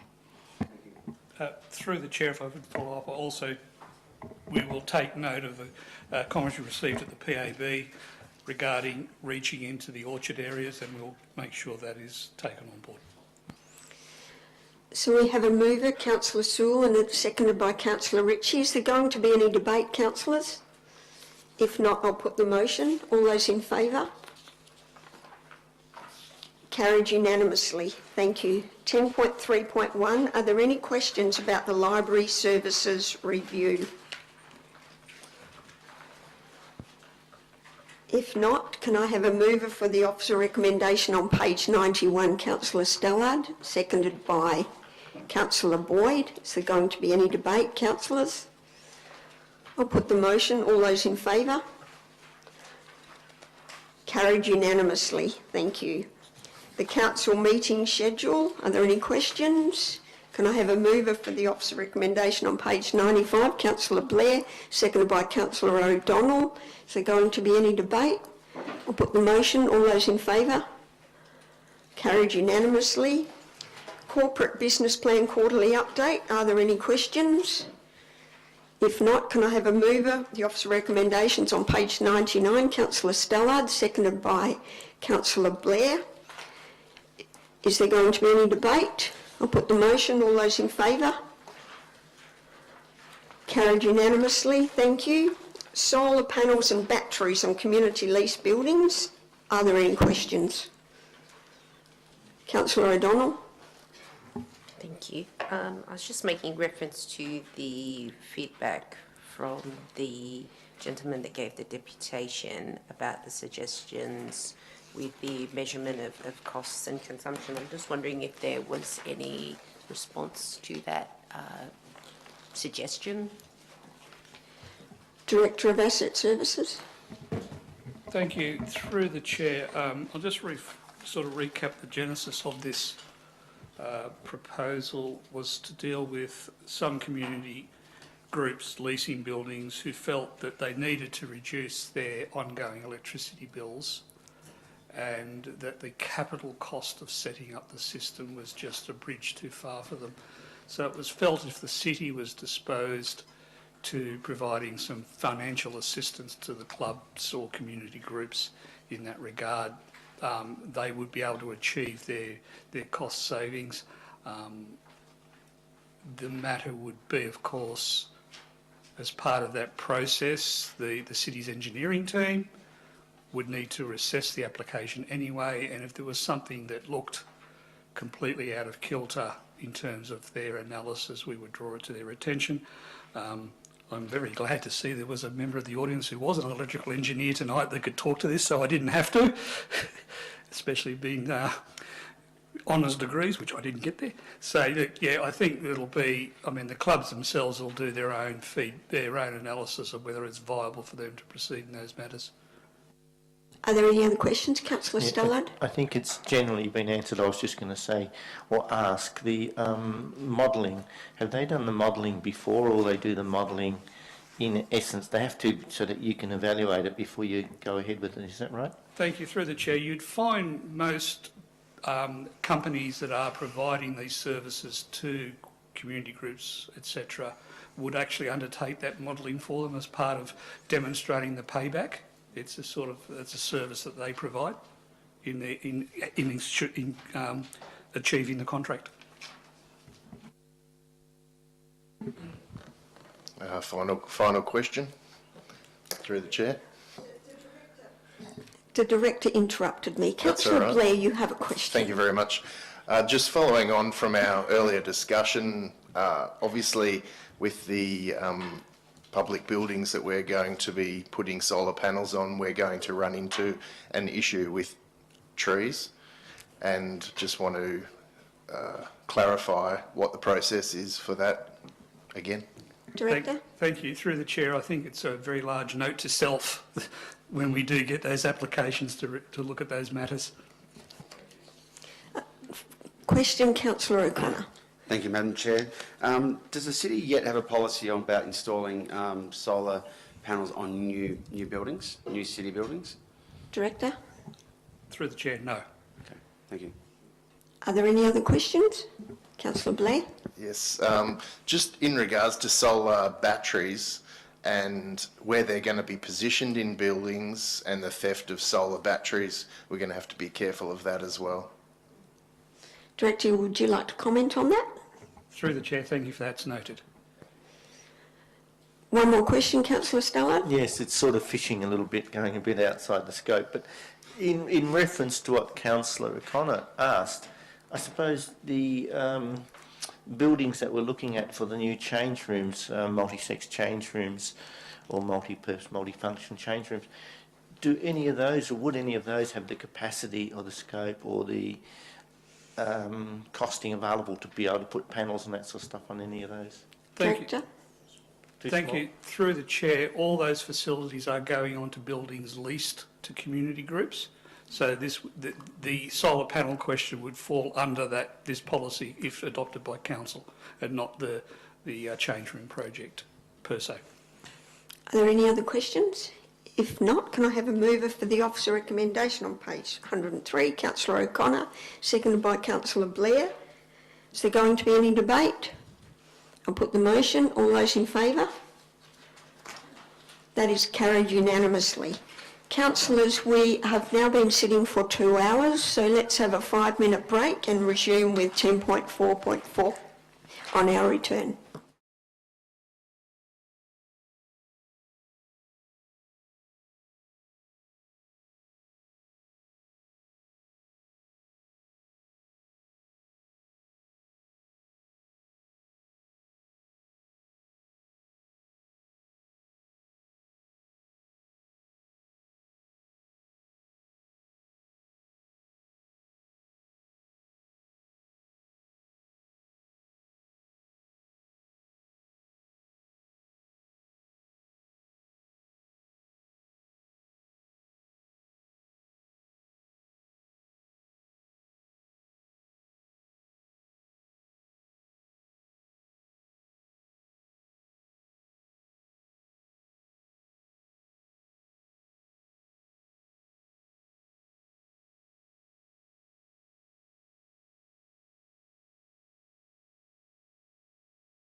Can we resume the meeting, please?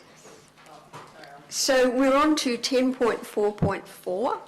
So we have the officer recommendation and we have an alternative motion in front of you from Councillor Boyd. So, first of all, are there any questions? Councillor O'Donnell. Thank you. I'm just wondering, are we seeking an approval for all 5 projects to be in one Section 18 application with SWALS? Manager. Thank you for the question. Given the potential time involved for one application, it would consider prudent to consolidate all proposed projects into one application as a sensible approach, and this would occur after the Hartfield Park number 2 is officially considered by Council early next year. Follow-up question, Councillor O'Donnell. Yes, I would just like to know if Ken Wyatt or the federal government has been approached or in relation to ability to leverage the funding and to utilise CSRFF applications with funding. Manager? Yes, they have been approached and both have agreed to the use of the funding for that, for seeking additional funding. In writing? Yes. Are there any other questions? Councillor Stallard? Yes, thank you. I've got a few here. I suppose I'll start off with the one that is a dilemma, and I'm going to find this one really tough, this whole item, because simply I've been down there to the club rooms, and seen what state they're in, and I understand the need. I'm wondering, is there any capacity for us to start the process or do something towards the football club rooms without hindering, altering or changing our application for the CSRFF? It's just curious because it's something that needs to happen, but at the same time I understand that there's also a need for the bigger picture, and it's just one of those dilemmas that certainly we as councillors must be going to face, and I was hoping we had some means that we could get something on this. Through the chair, Manager, did you want to clarify that question about the ability for, if we start a project, can we apply for CSRFF? My understanding is we can't.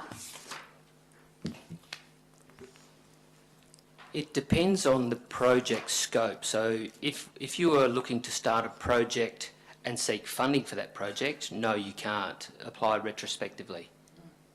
Thank you. Through the follow-up, where I was getting at is that I know some aspect you can use some money, but there's a whole lot of other aspects or projects within that, say like the AFL, the basics are something that I saw that's vital, yet some of the other stuff is not as vital. So what I was wondering that if we committed to some, surely all the rest would still be eligible and able to be put forward as part of that application process. Manager?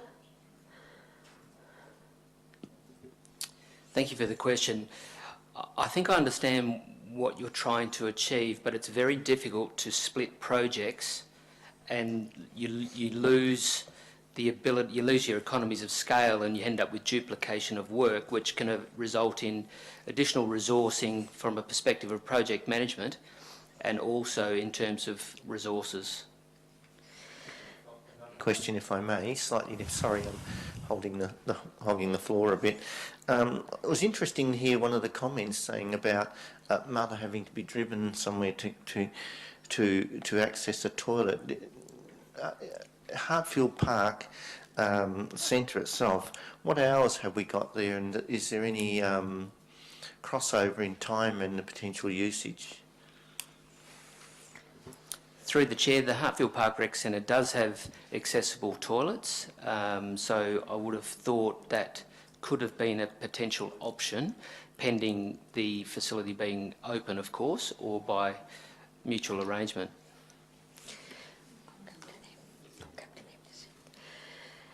So we're still on questions. Councillor Ritchie. Thank you. I listened carefully to what the representatives from the footy club were talking about, and of course the large number of emails we've had, who talk in terms of wanting the facility built now. Now, I did read in the officer's report that that's, depending on what you mean by now, that's not a very likely scenario. Can you just outline that timeline?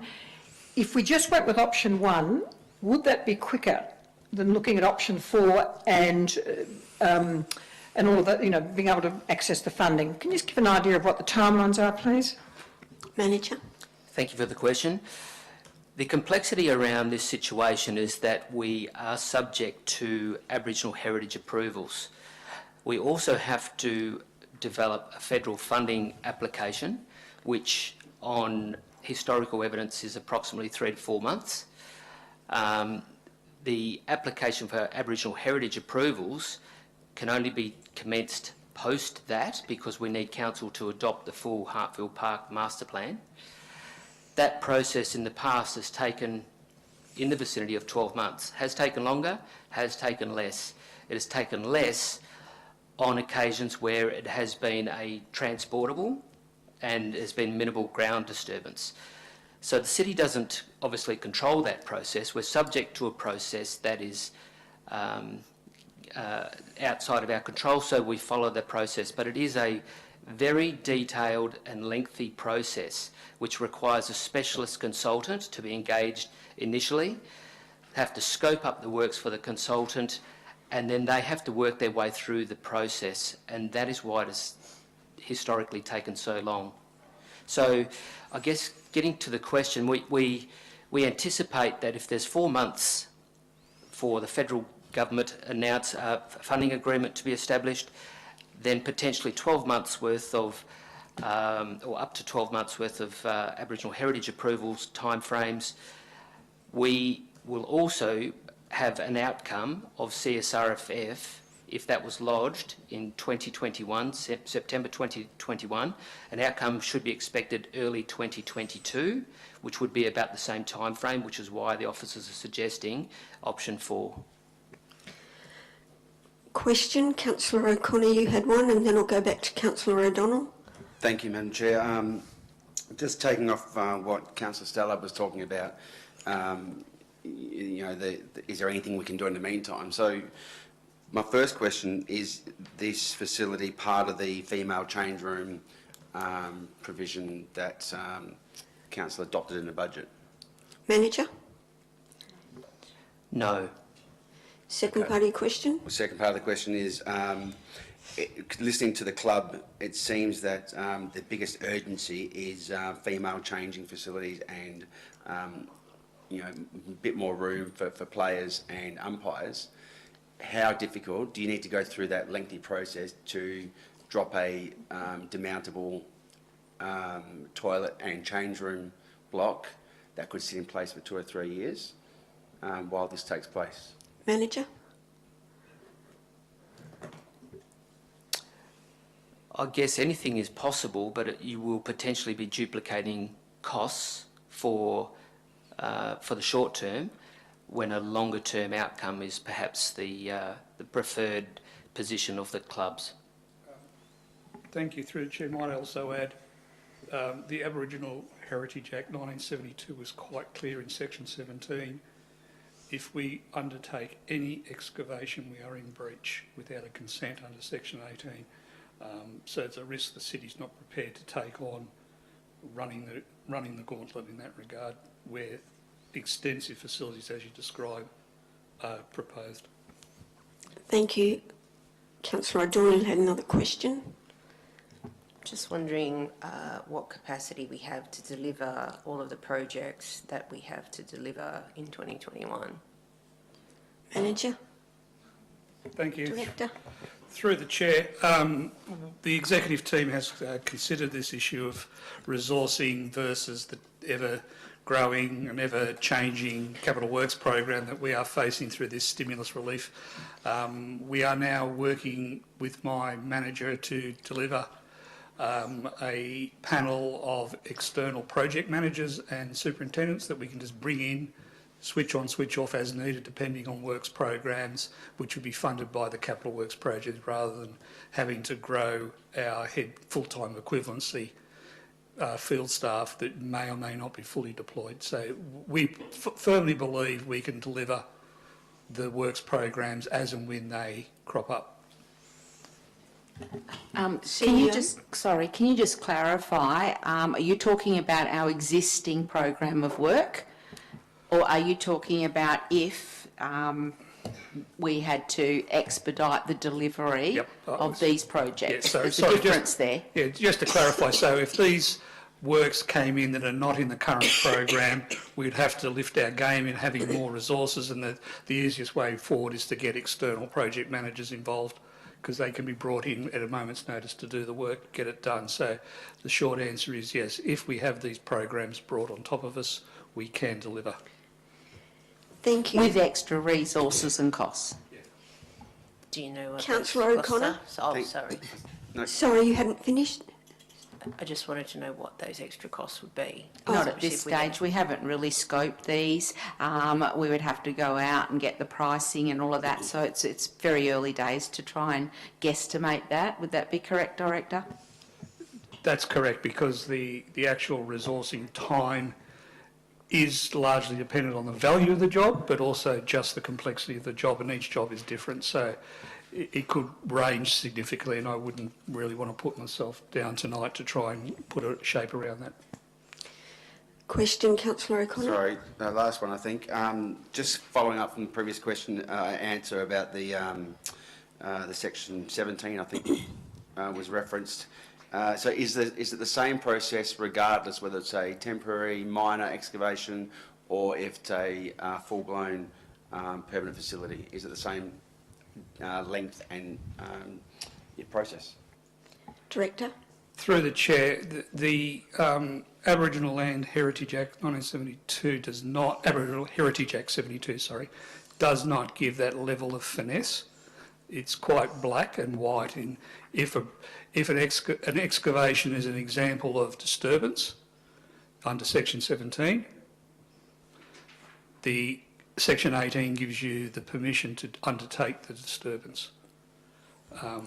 It would be then a matter if we determined to undertake the disturbance without a Section 18 clearance, we run the very real risk of prosecution.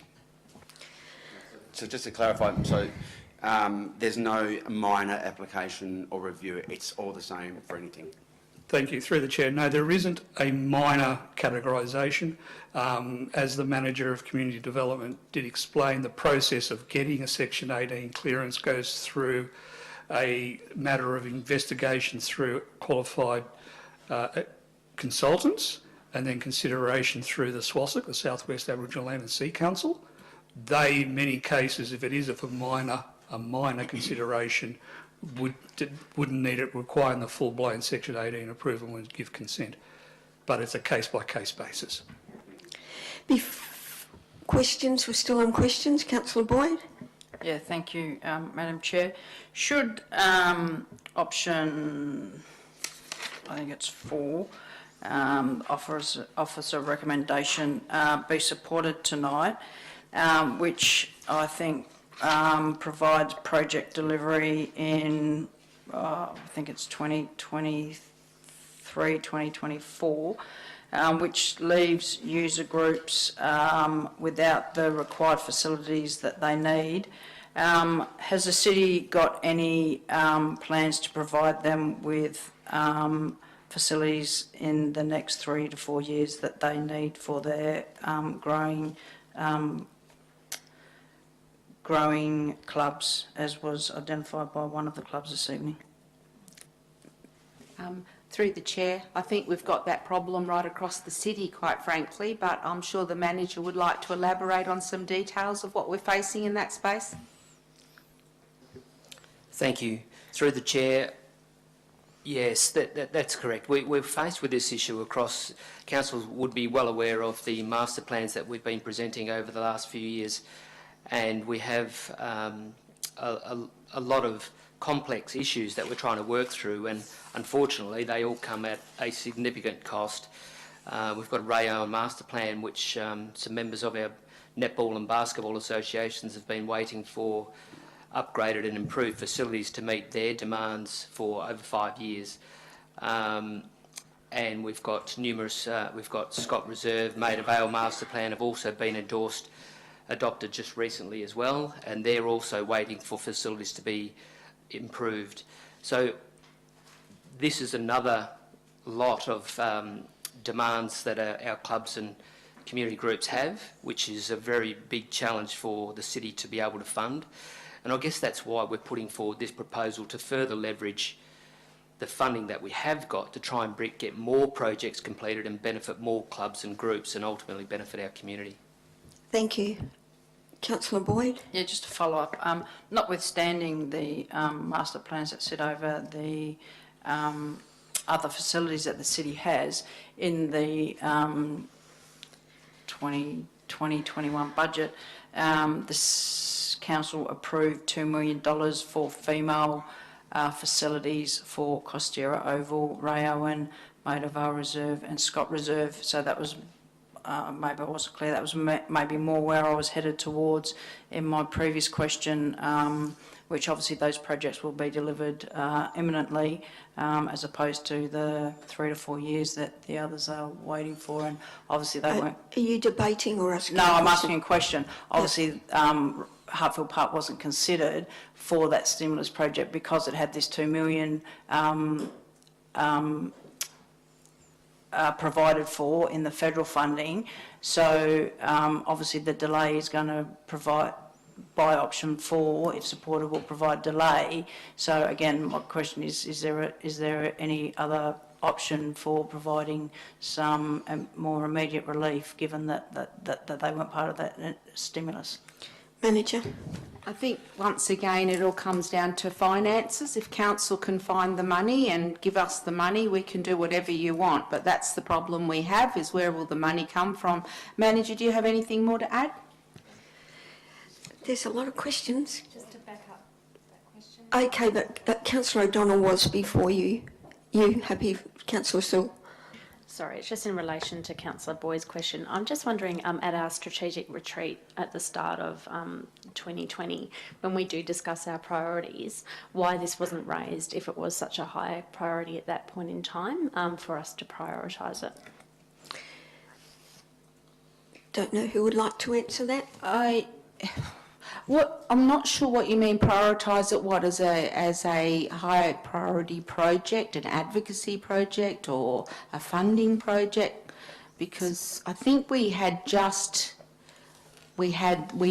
aware that the $2 million was available at that stage, because we found out not long after the federal election. So we were still trying to understand, and what the priority was during the conversations was to go out and undertake Hartfield Master Plan Stage 2 and figure out what needs to be done in the broader Hartfield Park, and then we can then figure out what we do with the $2 million. So it's kind of been a growing process since then. Anything more to add, Manager? No. Okay, before we get on to the recommendation, can we... Oh, sorry, Councillor O'Donnell. Sorry.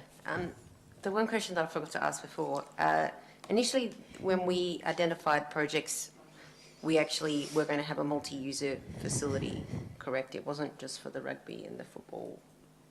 Was that correct? Correct. The intent of the study was to look at co-location opportunities and multifunctional facilities. Okay. Yeah, I just wanted to clarify that. And this idea about lobbying to leverage Section 18 quicker, I don't know if you have made contact with Swalscore or Ken Wyatt about if this is a possibility. Can we really fast track a Section 18 process?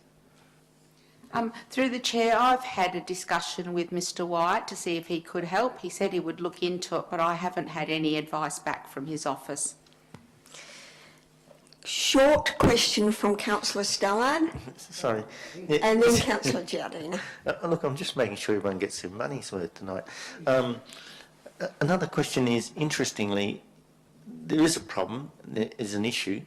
I'm just wondering, I know it's not a good answer or a possibility, but is there any way that we could put something towards solving part of this problem by making the Hartfield Park Centre available for people to utilise for like a change room or showers or something like this?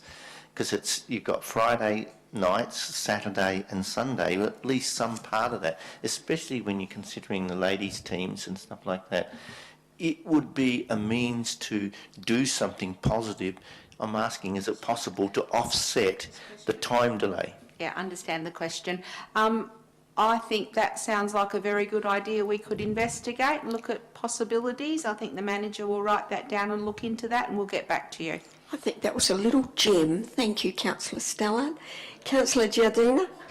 Yeah, look, can anyone give us an idea of, if we go with option 4, what is the time frame that, if anybody can give us a rough estimate of the time frame extra that we are looking at with providing what we need to provide at Reed Oval?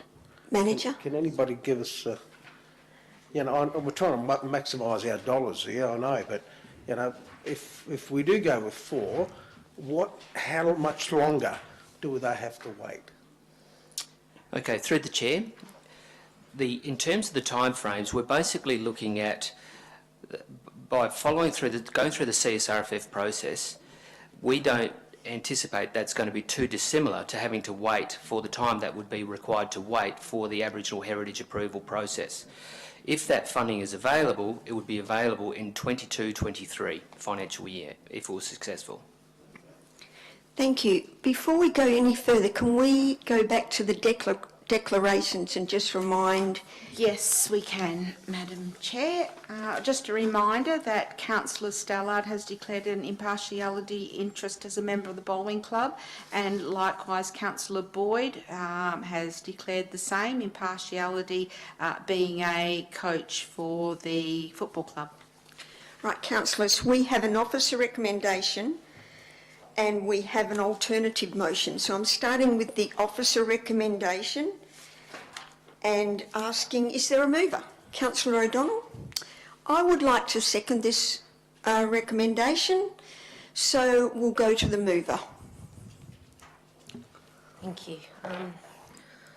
Actually, it's not an easy decision to make because this is in the community and involves the clubs and people that, every single club that potentially stands to benefit or not to benefit from this motion is made up of the school where my kids go. So please don't think that I've just made this decision for one reason or another.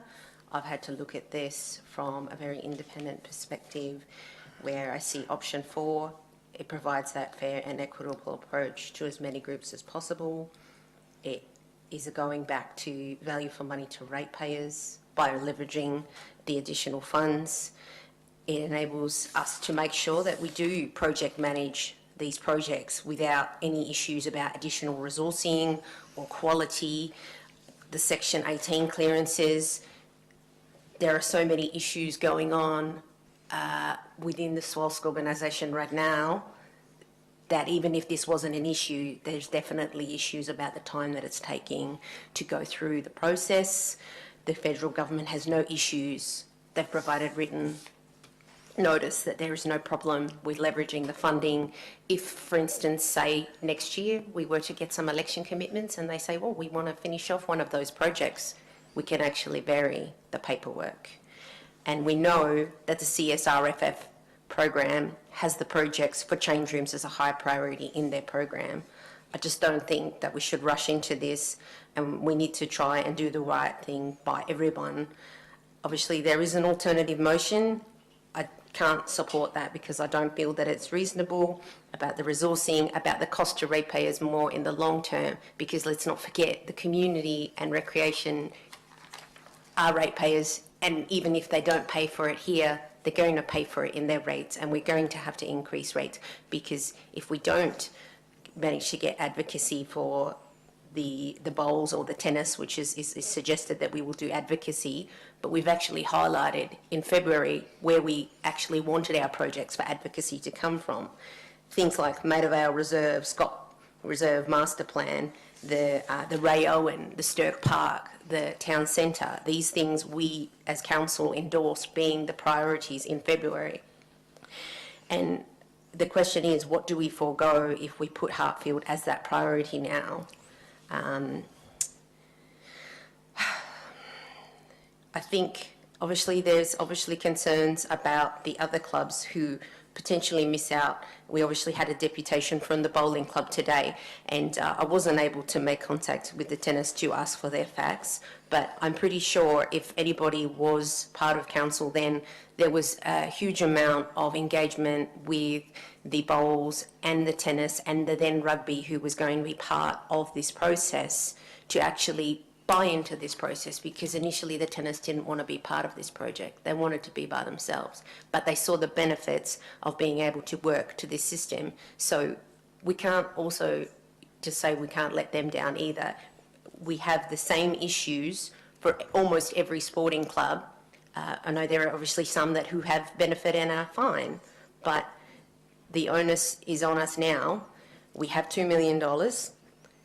It's not enough with what the clubs are wanting. Sure, if we've just got a change room, maybe we could spend that $500,000 on both clubs and then be able to do the bowls and the tennis and then still be able to fund.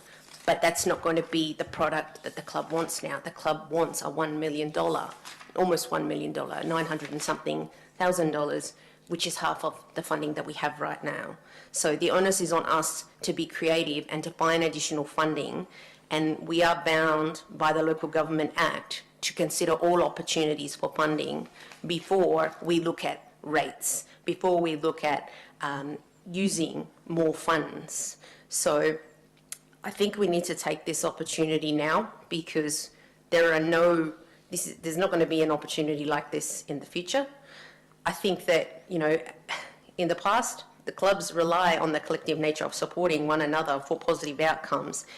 And personally, I have seen this with the Hartfield Park Working Group in the collective way that they've worked together to support each other when they've made funding for the Hartfield Park grant funding. I'm sorry, I don't know the name of what it's called, but that's why I'm moving the fourth recommendation. I do seek your support, and I hope that you will support this. Thank you. Thank you. The reason I wanted to second this motion is I come at it completely unemotional and from an accountant's point of view. I don't know any of these clubs. I don't go there. I just am looking at what helps the most clubs and what helps the most ratepayers. And I also look at on a financial basis, and the comment here, the best approach for the city from both a financial and project delivery perspective is to proceed with option 4. It's $382,000 over 2 years, which we can do. This project no project can happen straight away. We've heard this time and time and again. We have to go to the Aboriginal Heritage, have to go to CSRFF. So we can't do it straight away anyway. So delay isn't all that bad, because we can do all of those, get all of those approvals.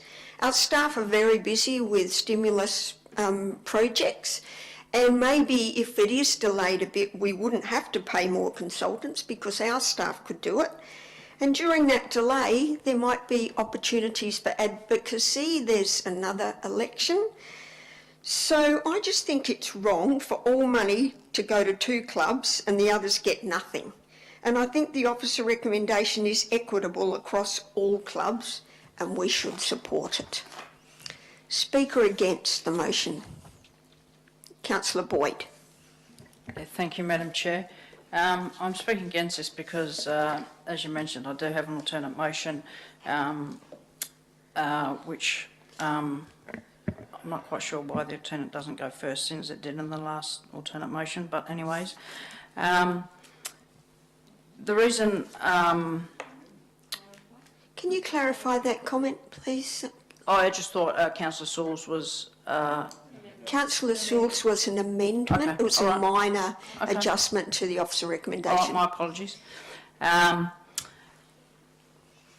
think the city was fortunate to receive $2 million funding in May 2019 for the development of Hartfield Park. And while I understand that processes are necessary, 18 months down the track, we're only just deciding which projects to endorse. I'm not quite sure I agree with Councillor O'Donnell's statement that we're rushing into this. While it's been stated that there's other clubs, not just the football club and the rugby league club, that there's the bowling club and the tennis club, there's actually several other clubs within Hartfield Park that were part of the consultation and that haven't been listed to receive any of the funding. So it's not as if option 4 gets supported, all the clubs that have been consulted and require some development and some upgrades are all going to be supported.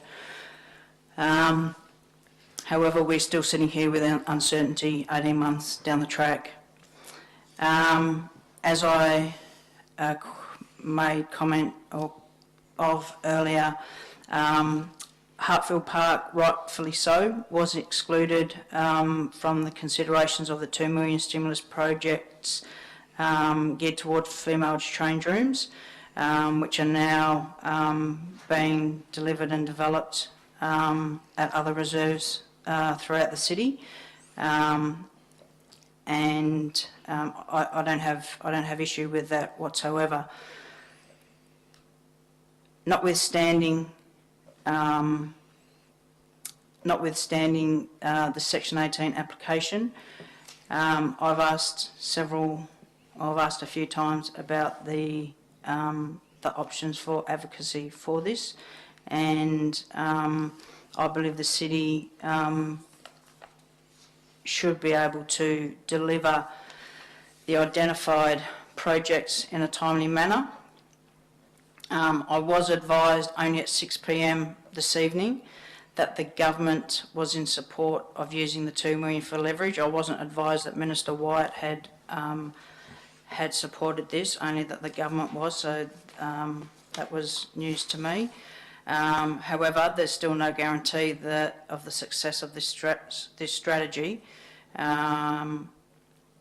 and obviously, as we're all aware, it still can't be submitted for 11 months. We heard earlier through the deputation that the current facilities don't meet the West Australian Football Commission standards and requirements. We've heard throughout the year in other commentary that we're wanting to be seen and have others see the City of Kalamunda as a progressive city. This certainly doesn't provide that image, unfortunately. As I said, my alternate motion was to support option 2, and I was going to foreshadow, should that have been lost, to support option 3. However, I'll have to wait until my turn to see whether I have an opportunity to do that. I just wanted to comment further on a comment about increased rates. There's nothing to indicate that we will have to increase rates to provide other projects if we don't approve option 4 and go for one of the other options. There's other advocacy opportunities, and there's other CapEx opportunities as well. Thank you. Speaker 4. Councillor Stella. Okay, thank you. This is one of those difficult ones that I hate having to even be involved in. I'm sorry, but it really is. And it's sad that I'm even sitting here having to think about it and talk about it, because I'm a member of the Bowls Club, and I'm really in a quandary whether I should be here. And I know Councillor Giardina would have said, get the hell out of here.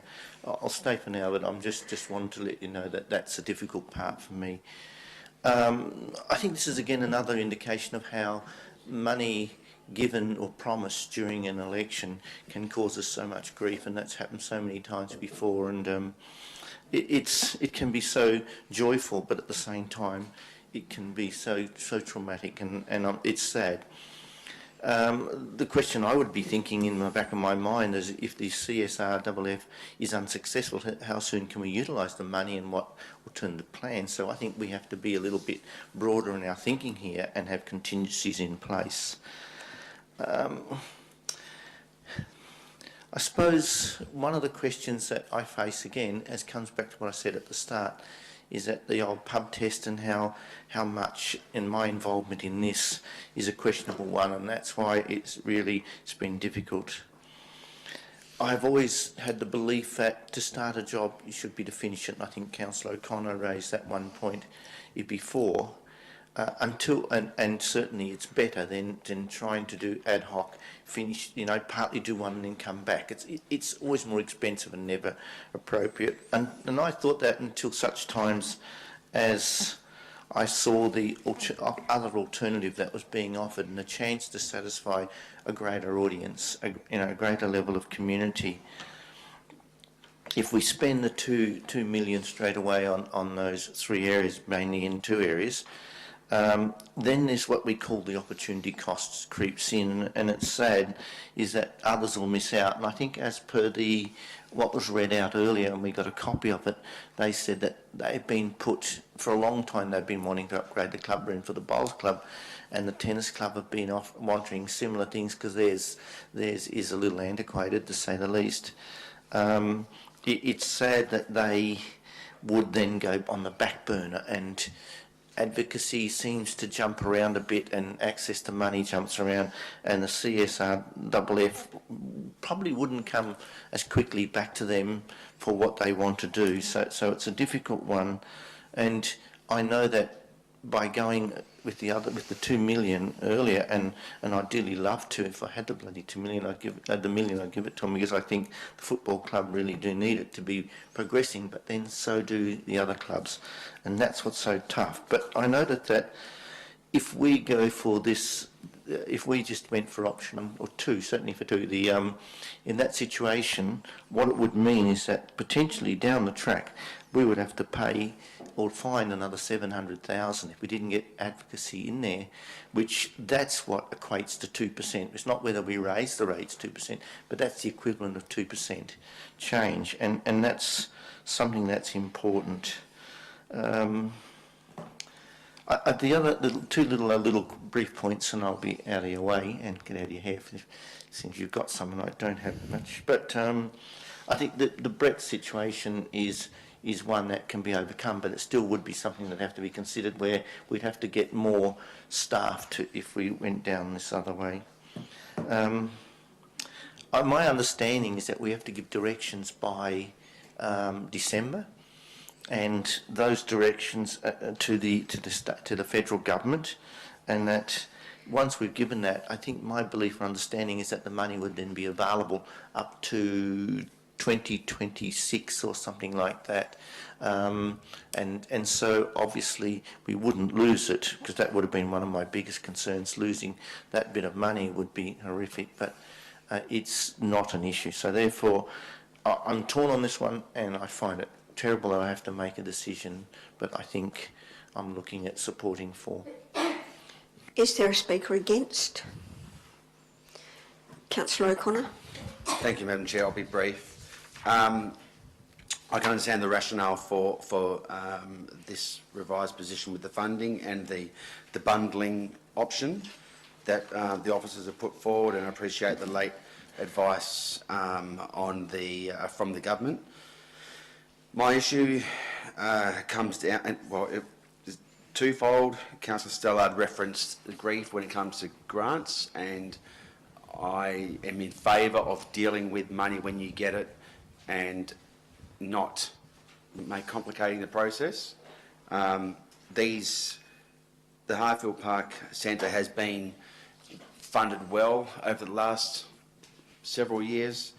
Thousands of kids, thousands of people use the facility each week, and this is not the last roll of the dice. If we went with Councillor Boyd's option, those who don't get a Guernsey this time around would obviously be able to apply for the next round, because history shows that governments and departments and politicians favour communities and people and active people. So to say that this is their only chance is not accurate.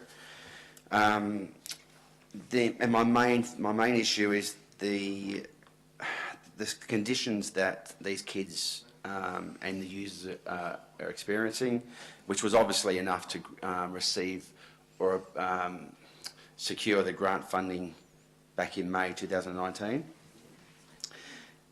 And those conditions aren't going to change for potentially 3 years at least. We just note that Councillor Sewell has left the room. Continue, Councillor O'Connor. Thank you.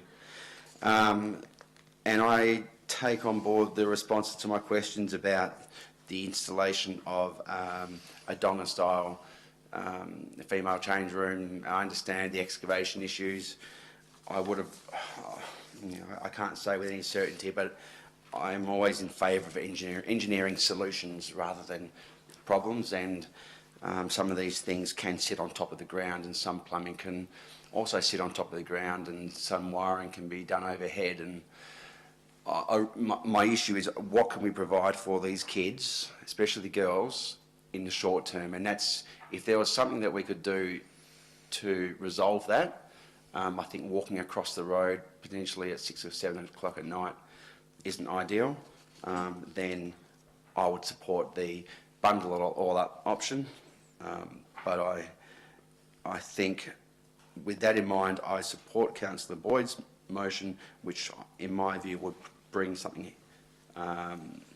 put something in place quicker. Thank you. Is there a speaker for? Councillor Giardina. Madam Chair, look, I was very interested to see the time frames, whether it would be done any quicker by doing 1 or 2 or 4. But I don't think there is. By going on what our work manager said, it probably is on the same. So it's no-brainer for me. You know, I'd love to do it first, straight away, but it's going to take time. It's going to take as long as what 4 is. So it's a no-brainer. Thank you. Is there a speaker against? If not, we'll just hold for 1 minute till Councillor Sewell returns, and then we'll go to the vote. Oh, we'll go to the right of reply. Thanks, Councillor O'Donnell. Councillor Sewell returns, and we'll go to the right of reply, Councillor O'Donnell. You don't wish to add any more? Sorry, I was just said no one else wants to say anything. No. I'm sorry. I think we've reiterated all of the facts. I think the only thing that really I didn't mention, the Section 18 process is not something that is administered by us. It's a process that's made because of the significance of Hartfield Park, of Mamba, of the land that unfortunately, fortunately, the sporting complex is on. That is something that we cannot control, and we shouldn't be trying to make it quicker, because how would we like it if someone came in here and with the decisions that we've made tonight, 2 years later, to say, oh, can you do this in 6 months? Can you do this in 3 months? It's about due process. The process is defined by the people, and as I highlighted before, in an ideal situation, COVID never would have happened, and we probably wouldn't have been in this situation, and maybe we could have been able to apply for this funding that never doesn't exist, and these all sorts of things wouldn't have happened. But all I see is that this, to me, makes sense. If, for instance, the Section 18 application by act of God came in February, we can still vary, because, as we said, we can vary the application. But what we need to do is make the decision before December. We can change that if, for some reason, something like that did happen. So I'm just highlighting that. Thanks. Thank you very much. So we're voting on the officer recommendation on page 114. All those in favour? Councillor Giardina, Councillor Sewell, Councillor Stallard, Councillor O'Donnell, Councillor Billich, Councillor Cooper, Councillor Blair, Councillor Ritchie, Councillor Thomas, and against Councillor Boyd, Councillor O'Connor. The motion is carried. Thank you, councillors. We move on to 10.5.1, draft monthly financial statements Are there any questions? If not, the officer recommendation is on page 121. Councillor Thomas will move it. Is there a seconder? Councillor Blair. All those in favour? Motion is carried. We go to 10.5.2, and I thank Councillor Ritchie for sharing her questions with all of us. You have a copy on your desk. Is there any questions? If not, can I have a mover for the officer recommendation on page 128? Councillor Ritchie, seconded by Councillor Stallard. Is there going to be any debate? I'll put the motion. All those in favour? Carried unanimously. Are there any questions about the rates debtors report? Is there a mover for the officer recommendation on page 133? Councillor Billich, seconded by Councillor Cooper. Is there going to be any debate, councillors? If not, I'll put the motion. All those in favour? Carried unanimously. Application for leave. The officer recommendation is on page 136. Do we have a mover? Councillor O'Donnell, seconded by Councillor Ritchie. If there's no debate, I'll put the motion. All those in favour? Carried unanimously. Thank you. The proposed model code of conduct for elected members. Are there any questions, councillors? If not, can I have a mover for the officer recommendation on page 140? Councillor Giardina, seconded by Councillor Blair. There's no debate, I'll put the motion. All those in favour? Carried unanimously. Thank you. The district boundary change with the City of Kalamunda and the City of Gosnells. Are there any questions, councillors? The officer recommendation on page 145. May I have a mover? Councillor Billich, seconded by Councillor Blair. Is there going to be any debate? I'll put the motion. All those in favour? Carried unanimously. We're going to move item 10.5.7 to number 15. So now we move to 11.1. We have a motion moved by Councillor Boyd, and Councillor Cannon is not here tonight. She's ill.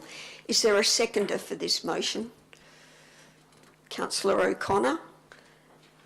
It's well set out. Would you like to speak on this motion, Councillor Boyd, or do you want me to ask if there's going to be any debate and then just put it? You happy with that? Is there going to be any debate, councillors? There is going to be debate, so I'll go to the mover. Thank you, Madam Chair. Obviously, I've outlined my rationale. I shared this with councillors some time ago, and I've had no feedback.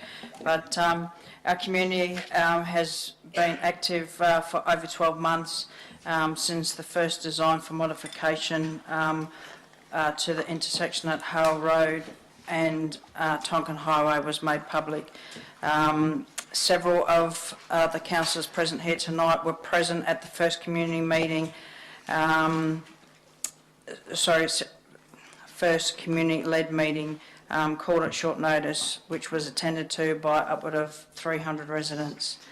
Their concerns were all aired, all levels of government were present, and all walked away supporting achieving full access or leave the intersection as it was. The second design was released. This provides some access, but is limited. This isn't a solution for residents of Wattle Grove, Forrestfield and the wider community within the City of Kalamunda. It's a solution for flow-through traffic. I know residents have been expressing their concerns, and we heard tonight just a few of these. However, to date, Main Roads WA have not come to the City to meet with residents, to meet with community and hear the concerns directly. It is believed there are other options, however these may be more costly. Without these costs, the cost to our community, our ratepayers, is not only financial, but on our properties and may cost someone their lives. I ask that all councillors support our community, our ratepayers and this motion. Thank you. If you've got a question, Councillor Sewell. Yes. Madam Chair, I note on the candidate for Forestfield Facebook page today that he made reference to Councillor Boyd and Councillor O'Connor's commitment in terms of understanding of what they have committed to in questioning other councillors as to their commitment.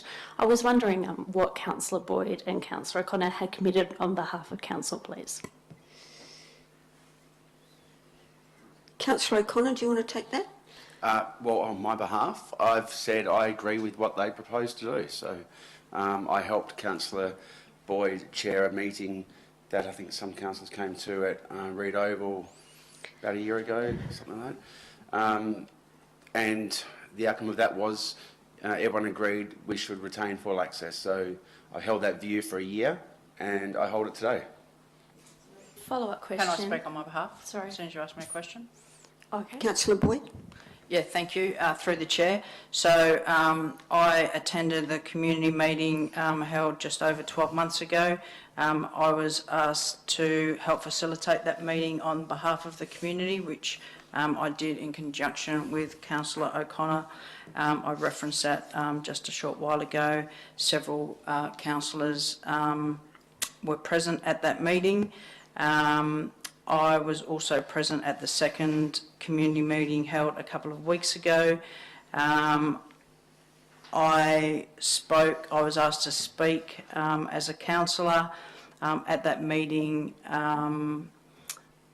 I just addressed those that were in attendance and just expressed the fact that I had been contacted by numerous residents and supported them in their advocacy for a design that had been, as I just referenced, a solution that would retain full access. Are there any other questions, councillors? Sorry, Madam Chair, I actually have a follow-up question. So my follow-up question is, so can I have confirmation that both Councillor Boyd and Councillor O'Connor did not commit to anything in relation to this intersection on behalf of council? 100%. I couldn't do that. It's not within my authority. I have not committed to anything. Thank you. So, Councillor O'Connor, had you finished what you wanted to say in seconding the motion? Can I just add a little bit more? Yes. Like I said before, I've held this view that what was put to council and remains as the current draft plan is substandard, and that the department is going to spend millions of dollars to take something away from the local community. So currently they enjoy full access, safe full access at 80 k's an hour at the higher end, and the department main roads are going to spend millions of dollars and take away access that the community currently enjoys. And I just can't support that. And some of the limitations have been, well, there's water infrastructure, or there's this, or there's that, and it comes down to money. And I've held the same view as I have. I hold the same view as I did a year ago, and that is, if you can't do it, you can't do it right. If there's a shortfall, hold off until you've got the money. But if it's pipes and valves, they were put there, they can be moved. Like I said earlier in another motion, it takes an engineering solution to resolve this, and I'm so concerned that they're going to spend millions of dollars to create a legacy for someone else to fix, or communities to endure for years to come, where currently they enjoy full access. So I'm just astounded that it's where it's ended up. I understand that governments have limitations for funding, but I would strongly urge them to reconsider, or ask Main Roads or whoever to reconsider until a suitable design is found and the funding. Thank you. Speaker against, Councillor Giardina. Madam Chair, probably I should have explained myself a little bit better. I've got an issue with point 3, but before I go with that, can I get some questions answered, please? What, through you to the staff, what communications have we had with Main Roads in respect to this? And when was the last time we communicated with them or the member for Forestfield Highway? Director of Asset Services. Thank you. Through the Chair, we have requested of Main Roads their traffic modelling to demonstrate what the anticipated impacts would be of the current preferred design of Main Roads being north leg access only and no southbound access, given, as we've noted in the officer's comments, our concerns about the impacts in the adjacent streets. We have yet to receive that modelling and we've been following them up on a monthly basis. We have not received any concept designs for a full access interchange as per this notice of motion. Does the CEO want to reflect upon the discussions with the member for Forestfield? Yeah, we speak about this matter at Hale Road probably for the last 12 months at our regular catch-ups. So he is of the view that Main Roads are working on it. To what extent, we do not know, and I don't think he has great clarity on it either. So I think we're reliant on Main Roads to try and come up with a solution. I think that the costings to actually put the grade separation in is something that the state government is probably going to grapple with, and not sure if $30 million that the local member is saying will be enough or not. That's some detail that we really need the state government to tell us what the real cost to do a grade separation would be. Councillor Giardina, do you have a follow-up question? What are the time frames that we're looking at that this may get done or should have been done? Do we know? Director? Thank you. Through the Chair, the Main Roads have advised us in recent communications that their program is significantly being delayed due to undertake further environmental assessments for the Kelvin Road interchange before they start moving towards assessments for Welshpool Road, Tonkin Highway interchange and the Hale Road project. So they're not anticipating undertaking any engagement for construction into deep into 2021. Where the construction period then will be determined. It'll be a several-year build, I would dare imagine. Councillor Giardina? So, Madam Chair, look, that brings me to basically where I was thinking where this is. You know, the government is not ready as yet to come out with probably a different plan. And I can't see a government of the day that's going to come out with a substandard design, which was probably done about 30 years ago. That's what I heard a while back. Are we in debate? Is Councillor Giardina speaking against or? I was speaking against it. Yeah. Yes. Is that okay? Yes, yes. So this plan was done, I think, about 30 years ago.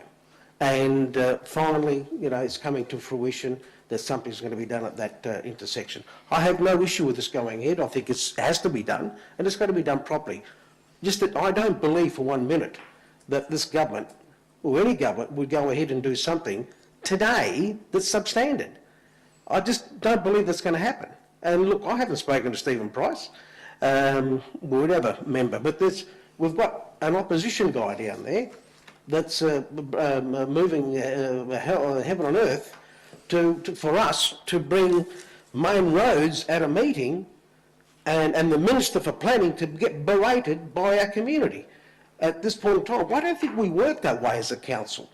I think we officers communicate through the appropriate channels with government. And I have no issue with the rest of it, but point 3 gives me a bit of a problem. I still believe, and I'll say it again, I don't think this government or any other government will give us something today which is substandard for that area. And the community's got a right to be heard, and they are being heard down there. Look, no one's contacted me, but I do know about it, and it has to be done. It's got to be done properly. So I have no issue with the balance of the report of this motion, bar point 3, because I don't think it's appropriate that happens with point 3. Thank you. Not at this time, because they are not ready. It's quite obvious. Thank you. Is there a speaker for the motion? If not, I'll go back to the mover just to have a right to reply. Yeah, thank you, Madam Chair.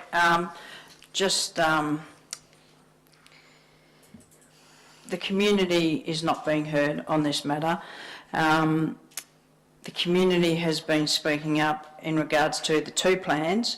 Councillor Giardina said that Main Roads or the government won't put in a substandard design. Two designs have come out which the community have been speaking up against for 12 months, over 12 months, and they believe they're not being heard. The council have had Main Roads come speak to us, and at that time there was some indication that a community meeting would occur. That hasn't occurred as yet, and that was several months ago. I've asked the director for quite a few months at our ward meeting for updates, as Councillor Giardina just did. So that's why I've put this motion, that's why I have put forward this motion, because our community is constantly talking about this. They've been talking about it for over 12 months, and it is of a big concern to them. It is a concern to them for their livelihood, for their incomes, for their finances and for their families, and I ask everybody to please support our community. Okay. I've just got some questions, if that's okay. It's too late for questions. Sorry, Councillor Sewell. Just clarification in terms of some of the I think we just need to put the motion now. Sorry, Councillor Sewell. Okay, the motion's on page 147. All those in favour? Councillor Stallard, Councillor Boyd, Councillor Billich, Councillor O'Connor, Councillor Blair, Councillor Ritchie, Councillor Thomas, and against Councillor Giardina, Councillor Sewell, Councillor O'Donnell, Councillor Cooper. Motion's carried. We go to 11.2. Councillors, is there a seconder for this motion about commence a review of the City of Kalamunda Standing Orders Local Law? Is there a seconder for this motion? Councillor Stallard. Is there going to be any debate, councillors? Councillor Billich, you have a question? Yes, I do. My question is point 2 there, where it says any other amendments considered relevant by the Chief Executive Officer. I don't really think that's pertinent. I would think that it would be council that would review any changes, not, something that the CEO would consider relevant. Can we have a comment? Chair, can I ask the Governance Advisor to advise? Thank you, through the Chair. The intention is for the CEO to prepare a draft, as has been done in previous occasions, and it is then workshopped with councillors to accept or not. That's the standard way that the administration operates, is to prepare drafts for the council to consider and debate and workshop, as was done when the 2015 were Are you happy developed. with that, Councillor Billich? If we could just have that outlined, that the CEO will bring... Councillor Billich, we could modify point 2 if the mover was happy to say prepare a draft local law to be considered. Would it be draft recommendation? Yeah, but it... Councillor Billich? What? Yeah, what? Could we just make an amendment on part 2 to say any other amendments considered relevant by the Chief Executive Officer included in a draft local law for consideration by council? Are you happy with that, mover?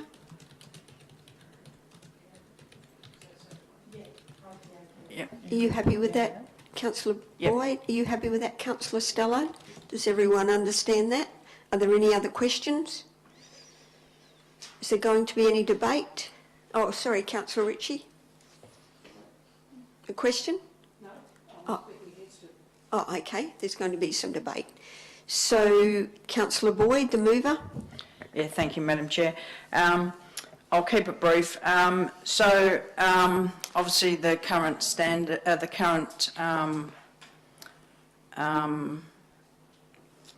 practice that we have, we've had since October 2017. Since I got on council, I don't know any different. We see members of the public come and provide us with deputations at PAB, and then quite often some come back at OCM. This isn't about providing, this isn't about limiting opportunities. This is about making sure that we have the best system. We haven't reviewed this system really, to my knowledge, in any depth since October 2017. I'm aware some other councils have a similar process as far as PAB and OCM that we do. So it's just to make sure that the way we're going about this, administering this, is the best for the community, to ensure that they have the best opportunities. It's the best for council, to ensure that when it comes nights like tonight, we're not making decisions, having fatigue. We had a perfect example last week where we held a deputation night as a special meeting, knowing that we were going to have lots of deputations. So just having a look at the overall process. Point 2 was put in there in consultation with the CEO, advising that there was potentially some other amendments that may be needed to have a look at. So that's why that was put in there, and obviously they would need to come back to council. So that's what was there. So it's just for us to just basically have a bit of a look at the practices that we've been having, and make sure that we've got the most effective system for both the residents that come up and join us, and also ourselves. Go to the seconder for his brief comment. Yes, very brief, thank you. Yes, look, we've moved dramatically from where we used to have only three people do deputations for, and then 3 against, and we've come a long way. I just think it's just a matter of formatting it and just formalising some of the processes so that we make sure we've got it right. And I think we did it the other day when we did the last Tuesday, and I think that's good. I just think it's better to have it a little more structured and formalised, and that's what this is about, so that we're all clear and they are clear about what we're about and where we're going with this. Thank you. Speaker against, Councillor Ritchie. It's not so much that I'm speaking against the notion of having a review of the standing orders. I think it's a good idea, but I have real reservations about anything that limits people's opportunity to speak, either at a PAB or at a council meeting. I don't care if I have to listen to 100 people. Often it's the only time they ever come to a council meeting, and I believe they have the right to be heard. So I can't support anything where we look to reduce the opportunity for people who are our ratepayers, who have an opportunity to have their say, and if I do have to listen to them a lot of time, then I listen. So I'm happy to support the motion of looking at the standing orders, but I have real reservations about restricting the opportunity for people to speak, either at a PAB or at a council meeting. Speaker 4. Councillor O'Connor. Just briefly, I concur with Councillor Ritchie's comments, but I think reviewing any of our processes, it's timely that we have a look at what we do and see if it's still relevant for the day that we're in. And obviously the detail will spell out whether people are getting a fair opportunity or not. And I'd say once a draft is put in front of us, then that's when I'll strongly consider whether people's rights to speak are being reduced. Speaker against. Oh, are you speaking against? Yeah, I'd like to actually move an amendment on that basis then, because I think that what Councillor O'Connor has rightly pointed out, I'm all for reviewing documentation, but not at the expense of people having the opportunity to speak, and there's nothing wrong with reviewing it, but it specifically refers to clauses 6.9 and 6.13, so therefore I think that we should review the standing orders and have that as a separate motion. And then I would be happy to support, I'm not happy to support reducing people's opportunity to provide their perspective as a ratepayer. Speaker 4. I wish to speak against too. I think if the public sees that we supported a motion that says to better manage repeat or multiple deputations, they will be really upset regardless of what our intention is. So we'll go back to the mover for a right of reply, then we'll put the motion. Yeah, thank you, Madam Chair. This isn't taking away anyone's right to speak. This is looking at, as for anyone that reads it, it's commencing a review of the standing orders. It's not taking away anyone's right to speak at PAB or OCM. It's looking at what our processes are and looking at a mode to formalise those and to ensure that we're providing both ourselves but also our community with the best opportunities to come and speak to us. I'd hasten to say that a lot of our community don't know that we're live streamed. A lot of our community don't even know that they have that opportunity. Thank you. I'll put the motion. Sorry, point of order, Madam Chair. I did actually move for an amendment so that we could actually... I think your amendment is almost an alternative motion because it takes out quite a bit. So perhaps you could bring that to council at another time, Councillor Sewell. Okay, thank you, Madam Would Chair. that be... And then we've got more time because it's getting late. So let's put the motion that we have. All those in favour? Councillor Stallard, Councillor Boyd, Councillor O'Connor, Councillor Blair. Against? Councillor Giardina, Councillor Sewell, Councillor O'Donnell, Councillor Billich, Councillor Cooper, Councillor Ritchie, Councillor Thomas. The motion is lost.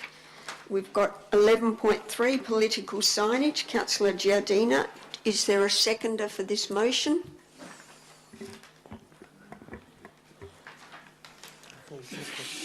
Were you going to second? Councillor O'Donnell, is there going to be any debate? I have a question. Question, Councillor Billich. Is there going to be any cost to us regarding sort of implementing this? You know, if we have to, you know, Through the chair, based on what's outlined in the notice of motion, the city has comprehensive advice on political signage and the like, and we wouldn't have to seek any further advice, but there would be officer time that would have to be invested in this investigation and any correspondences and the like that may fall out of that. It's just a question to the Director, if I might, Madam Chair. I notice point 1 says, request the Chief Executive Officer to undertake a compliance investigation. How often is that going to have to occur? You know, I understand if you did it once, but if you have to do it every few weeks to make sure there's no compliance, that would be, my question is, what sort of implications does that have in terms of people's time if that compliance has to be ongoing? Through the chair, the notice of motion states a compliance investigation, so this notice of motion would result in one investigation based on what's before us this evening. Notwithstanding, we generally respond to complaints in relation to political signage and other unauthorised signage. So once we receive those complaints, we'd undertake an investigation and move forward on whatever those findings may be. Thank you, Madam Chair. So, just based on the response from the Director, how is this motion any different to how you currently respond? Through the chair, it really isn't. This has made it evident and has put it through a notice of motion. Follow-up question. So the motion is to keep doing what we're doing, is that correct? Through the chair, no, this is brought to our attention that there's a request to undertake an investigation into unauthorised political signage, and that's what the request is. Sorry, I just need to clarify this point. I mean, when we receive a complaint, would we enact the exact same action as what's in this motion? Through the chair, yes. Okay. My question is, normally we look at this when we receive a complaint. Does this motion make us look at this without receiving a complaint? Through the chair, that's correct. And in short, this notice of motion is a formalised complaint that's been put through the council agenda and as a notice of motion of Councillor Giordano.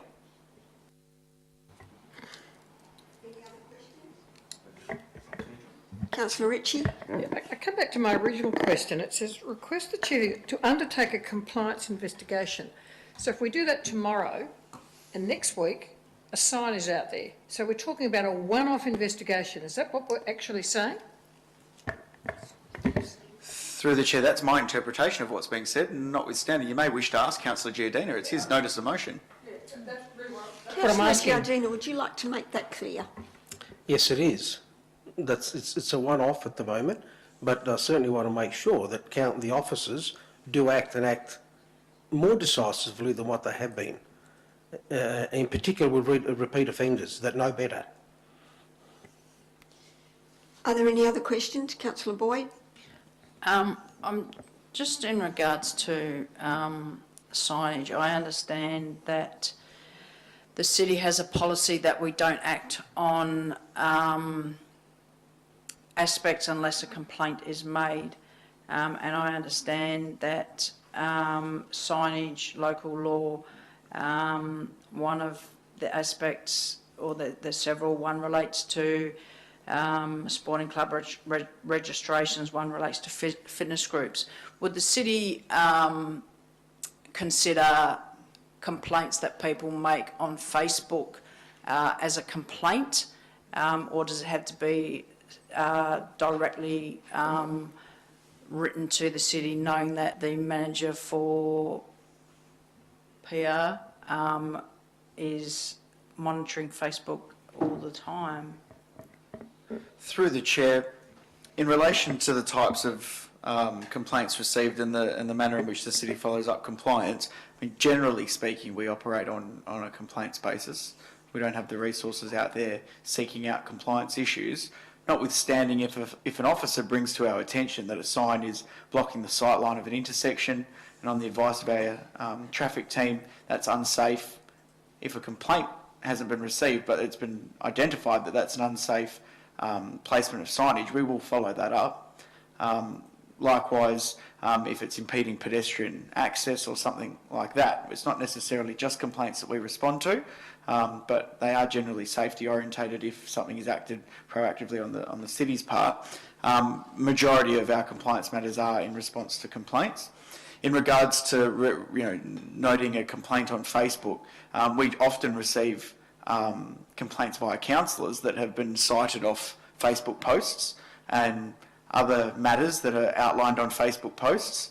I can't speak for the manager of public relations as to whether she makes evident to our compliance team any complaints that are noted on Facebook, but I could assume that if there's any safety orientated matters that are highlighted on Facebook, they're brought to the city's attention. Manager, did you have any comments in that regard?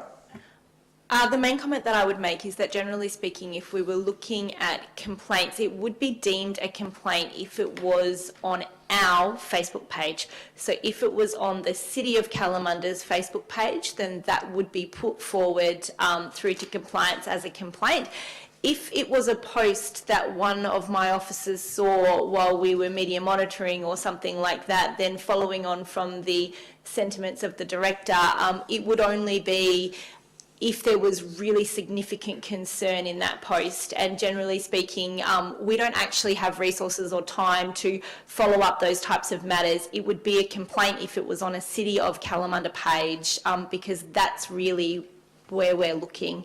And we would encourage anyone that has a complaint to actually put it forward in that channel, or to phone the city, or to actually go to our website and report it on the report it function of the City of Kalamunda website. So we need customers to actually choose to put that forward.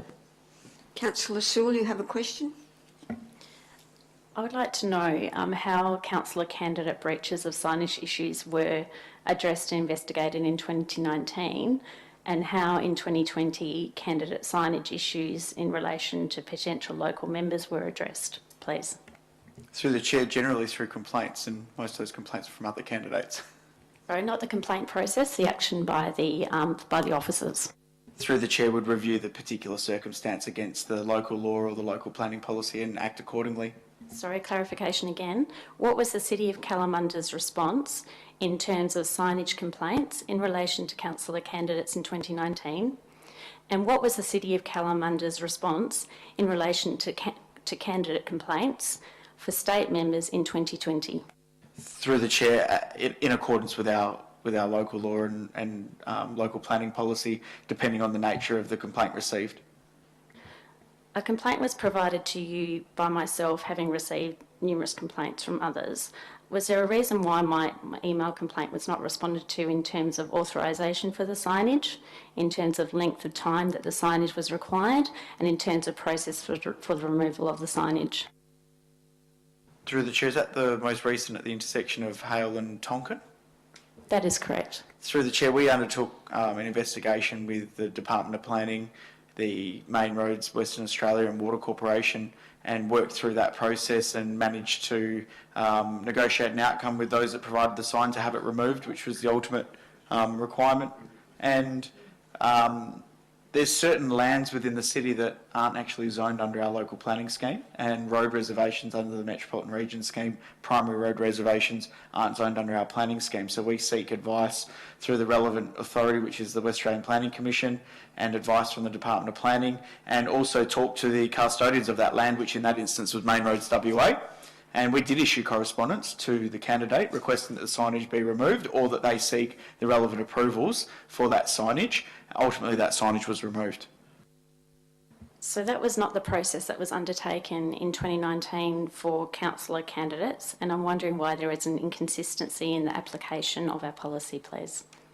Through the chair, the council candidates, it's clearly while an election's been called, so there are certain exemptions. The signages that what I'm assuming you're referring to were removed primarily because of the location in terms of sight lines and the like.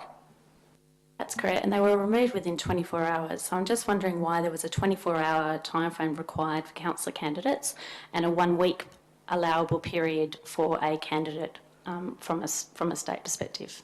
Through the chair, I'll take the question on notice. Are there any other questions? Is there going to be any debate for this motion? Question, Councillor O'Connor. So, would this motion capture signs that are strung up between trees, like banners or something? For example, I think it was a banner in a reserve last year. Would this motion capture that sort of signage or advertising? To the chair, yes, it would. Just a point of clarity, because obviously I have knowledge in relation to that sign. That wasn't a political sign. That was a celebration of a community win in terms of the Schmidt Road bushland. So it's not a political sign that we're referring to.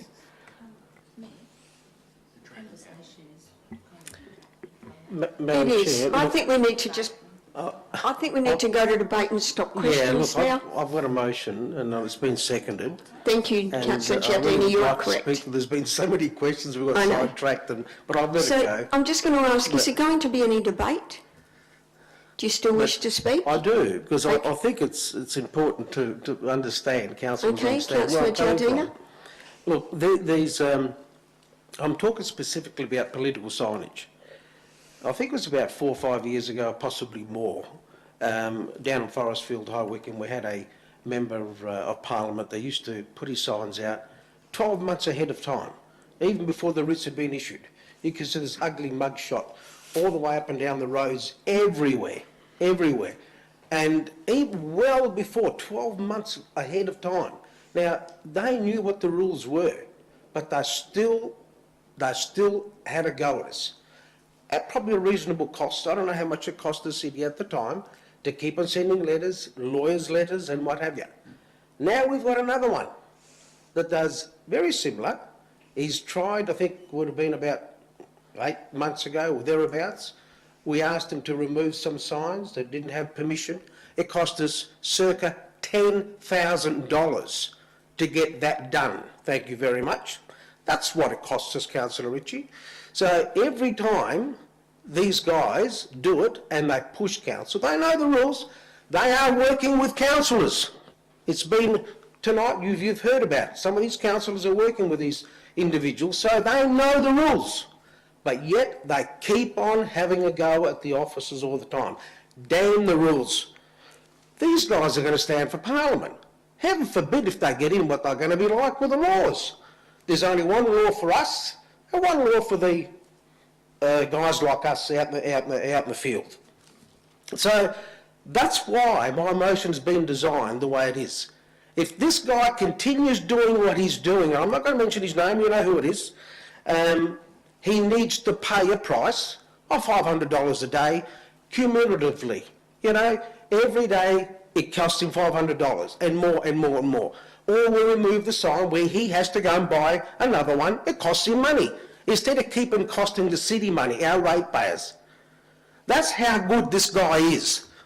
He doesn't have a problem with doing what he does. So that's the reason why this has come forward here this evening, to hopefully stop this council hemorrhaging money, 10 grand at a time, depending on how long he wishes to string it out. Now, let's see which councillor doesn't support this motion. I think this is a good motion that saves us money. That's why it's here. It's a political signage that I'm after. I don't care about the footy clubs that are desperate to get kids and to go and play, and tennis clubs and basketball and all the rest of them. I have no issues with those. But political signage, doesn't matter where they are, whether there's being put on a reserve that belongs to the Water Authority. I understand that there was an event that happened. It was mentioned here this evening. Now, those signs were put on Water Authority land. I understand that our city has spoken to Water Authority. They were given instructions to actually come to the city, ask for permission, whether we had problems or not. We're still waiting. He didn't even bother doing that. So he loves thumbing the nose at this city, and I think it needs to stop. This is why I put this motion forward this evening, and I hope his councillors will support it. But if you want to encourage them to do it, go for it. Hopefully, councillors, you will support this motion. Thank you, Councillor Giardina. Councillor O'Donnell, do you wish to add anything? Just very briefly, it's really about making an appropriate response to inappropriate behaviour. Nobody is above the law and the policies. The fact of the matter is, our election will be called at some point in February. Let's have that day where everyone can put their signs up so that we just don't have to have this sea of signs and just overuse of resources and people's frustrations and just this argy-bargy. Let's just actually just go about, campaign and do what you need to do, but just do the right thing and then there'll be no issue. Is there is a speaker against?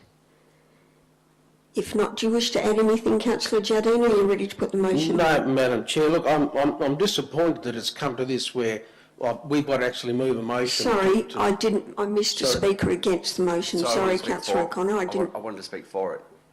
Are you speaking for the motion? Is that okay? Yes. Before the right of reply. I just think, following my questions of the Director, I think following the processes that we follow is entirely appropriate that we enforce our planning policies and our signage policies the way that we've been doing it. So I support the motion. Thank you. Does anyone else desperately wish to speak? Otherwise, I'll go back for a short right of reply, or if you finish, Councillor Giardina. Madam Chair, look, I don't want to say any more. Look, it's as I said, it's disappointing that I've had to bring this here this evening. Hopefully, that this guy will stop doing what he's doing, and once the writs are being called, it's on for young and old. He can put them as many as he wants around the place.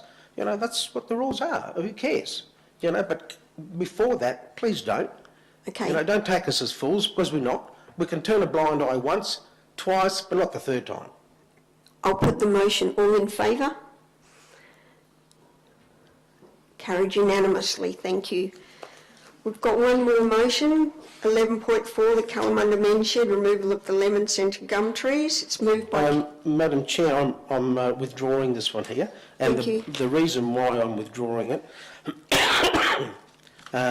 John Baxter, the president of the club, should have been here this evening, but he's had He's not well. a bad operation, and he wasn't able to be here. The deputy, I think, has fallen down some stairs or something, and he's hurt his hip. And we've had someone come along which probably wasn't as clear. I understand what he's trying to say, but I think he probably needed to be a little bit more clearer on how they're going to replant some trees. So you where wish they're to gonna- defer this motion? I just want to defer it until we get John or someone else that comes and... Thank you. Is that all I need to do? Yes. Madam Chair, just can I ask a question on that might Yes. assist next time? So my question is, has an arborist report been done on the condition of those trees? And if it hasn't, could we get some notification about the condition of those trees when it comes back next? Director? There's not been a QRTA undertaken by the tree. If council wishes us to spend money to do an arborist inspection of the trees, we can arrange that. Councillor Ritchie? I just have a question as well. Do we have a protection order on the lemon-scented gums on Washpool Road? Yes. Do we? Through the chair, I'll clarify the commentary earlier this evening on that matter. Council recalls that they listed significant lemon-scented gums on the heritage trees some time ago. The officers then did say that the other suckers and other limbs would need to be thinned out to preserve the integrity of the standard municipal significant tree register. Yeah, look, follow-up question. I actually didn't know the answer to that question. It was more just about, why did I ask it, you might ask, because my follow-up question was, if we think those lemon-scented gums are important, and I have some doubts about that, then is it just realistic to suddenly start chopping down some others?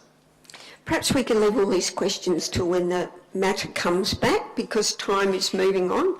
We'll go to questions by members without notice, and councillors, please only ask them if you're desperate. Councillor O'Connor. Thank you, Madam Chair. I've been approached by some residents who have been a bit disgruntled with the way the city has implemented their bushfire inspection regime this season. It started at the start of this month. Could the director please provide some clarity about why the experience is different for residents in the High Wycombe South area as opposed to what has happened previously? Director. Through the chair, the fire hazard reduction assessments across the city commenced on the 1st of November. Over 1,150 properties have been inspected to date. There had only been a handful or less complaints escalated to management.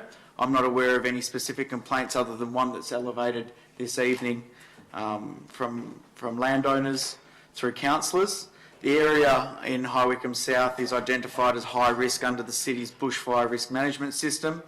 The area has been the subject of pre-season inspections, and the city has been working with landowners to achieve compliance wherever possible. Given the nature of compliance across the area from last season, the city has undertaken inspections earlier this year to ensure there's sufficient time for properties to be brought into compliance and to continue to work through that education process in regards to the fire hazard reduction notice and that notice applying to this section of the city. With the city's resources and approach now being risk-based, there's areas of the city that not necessarily have been inspected in previous seasons, and that was experienced last year. Thank you. Are there any other questions? Very brief follow-up. So one of the main issues is the 10-day work order.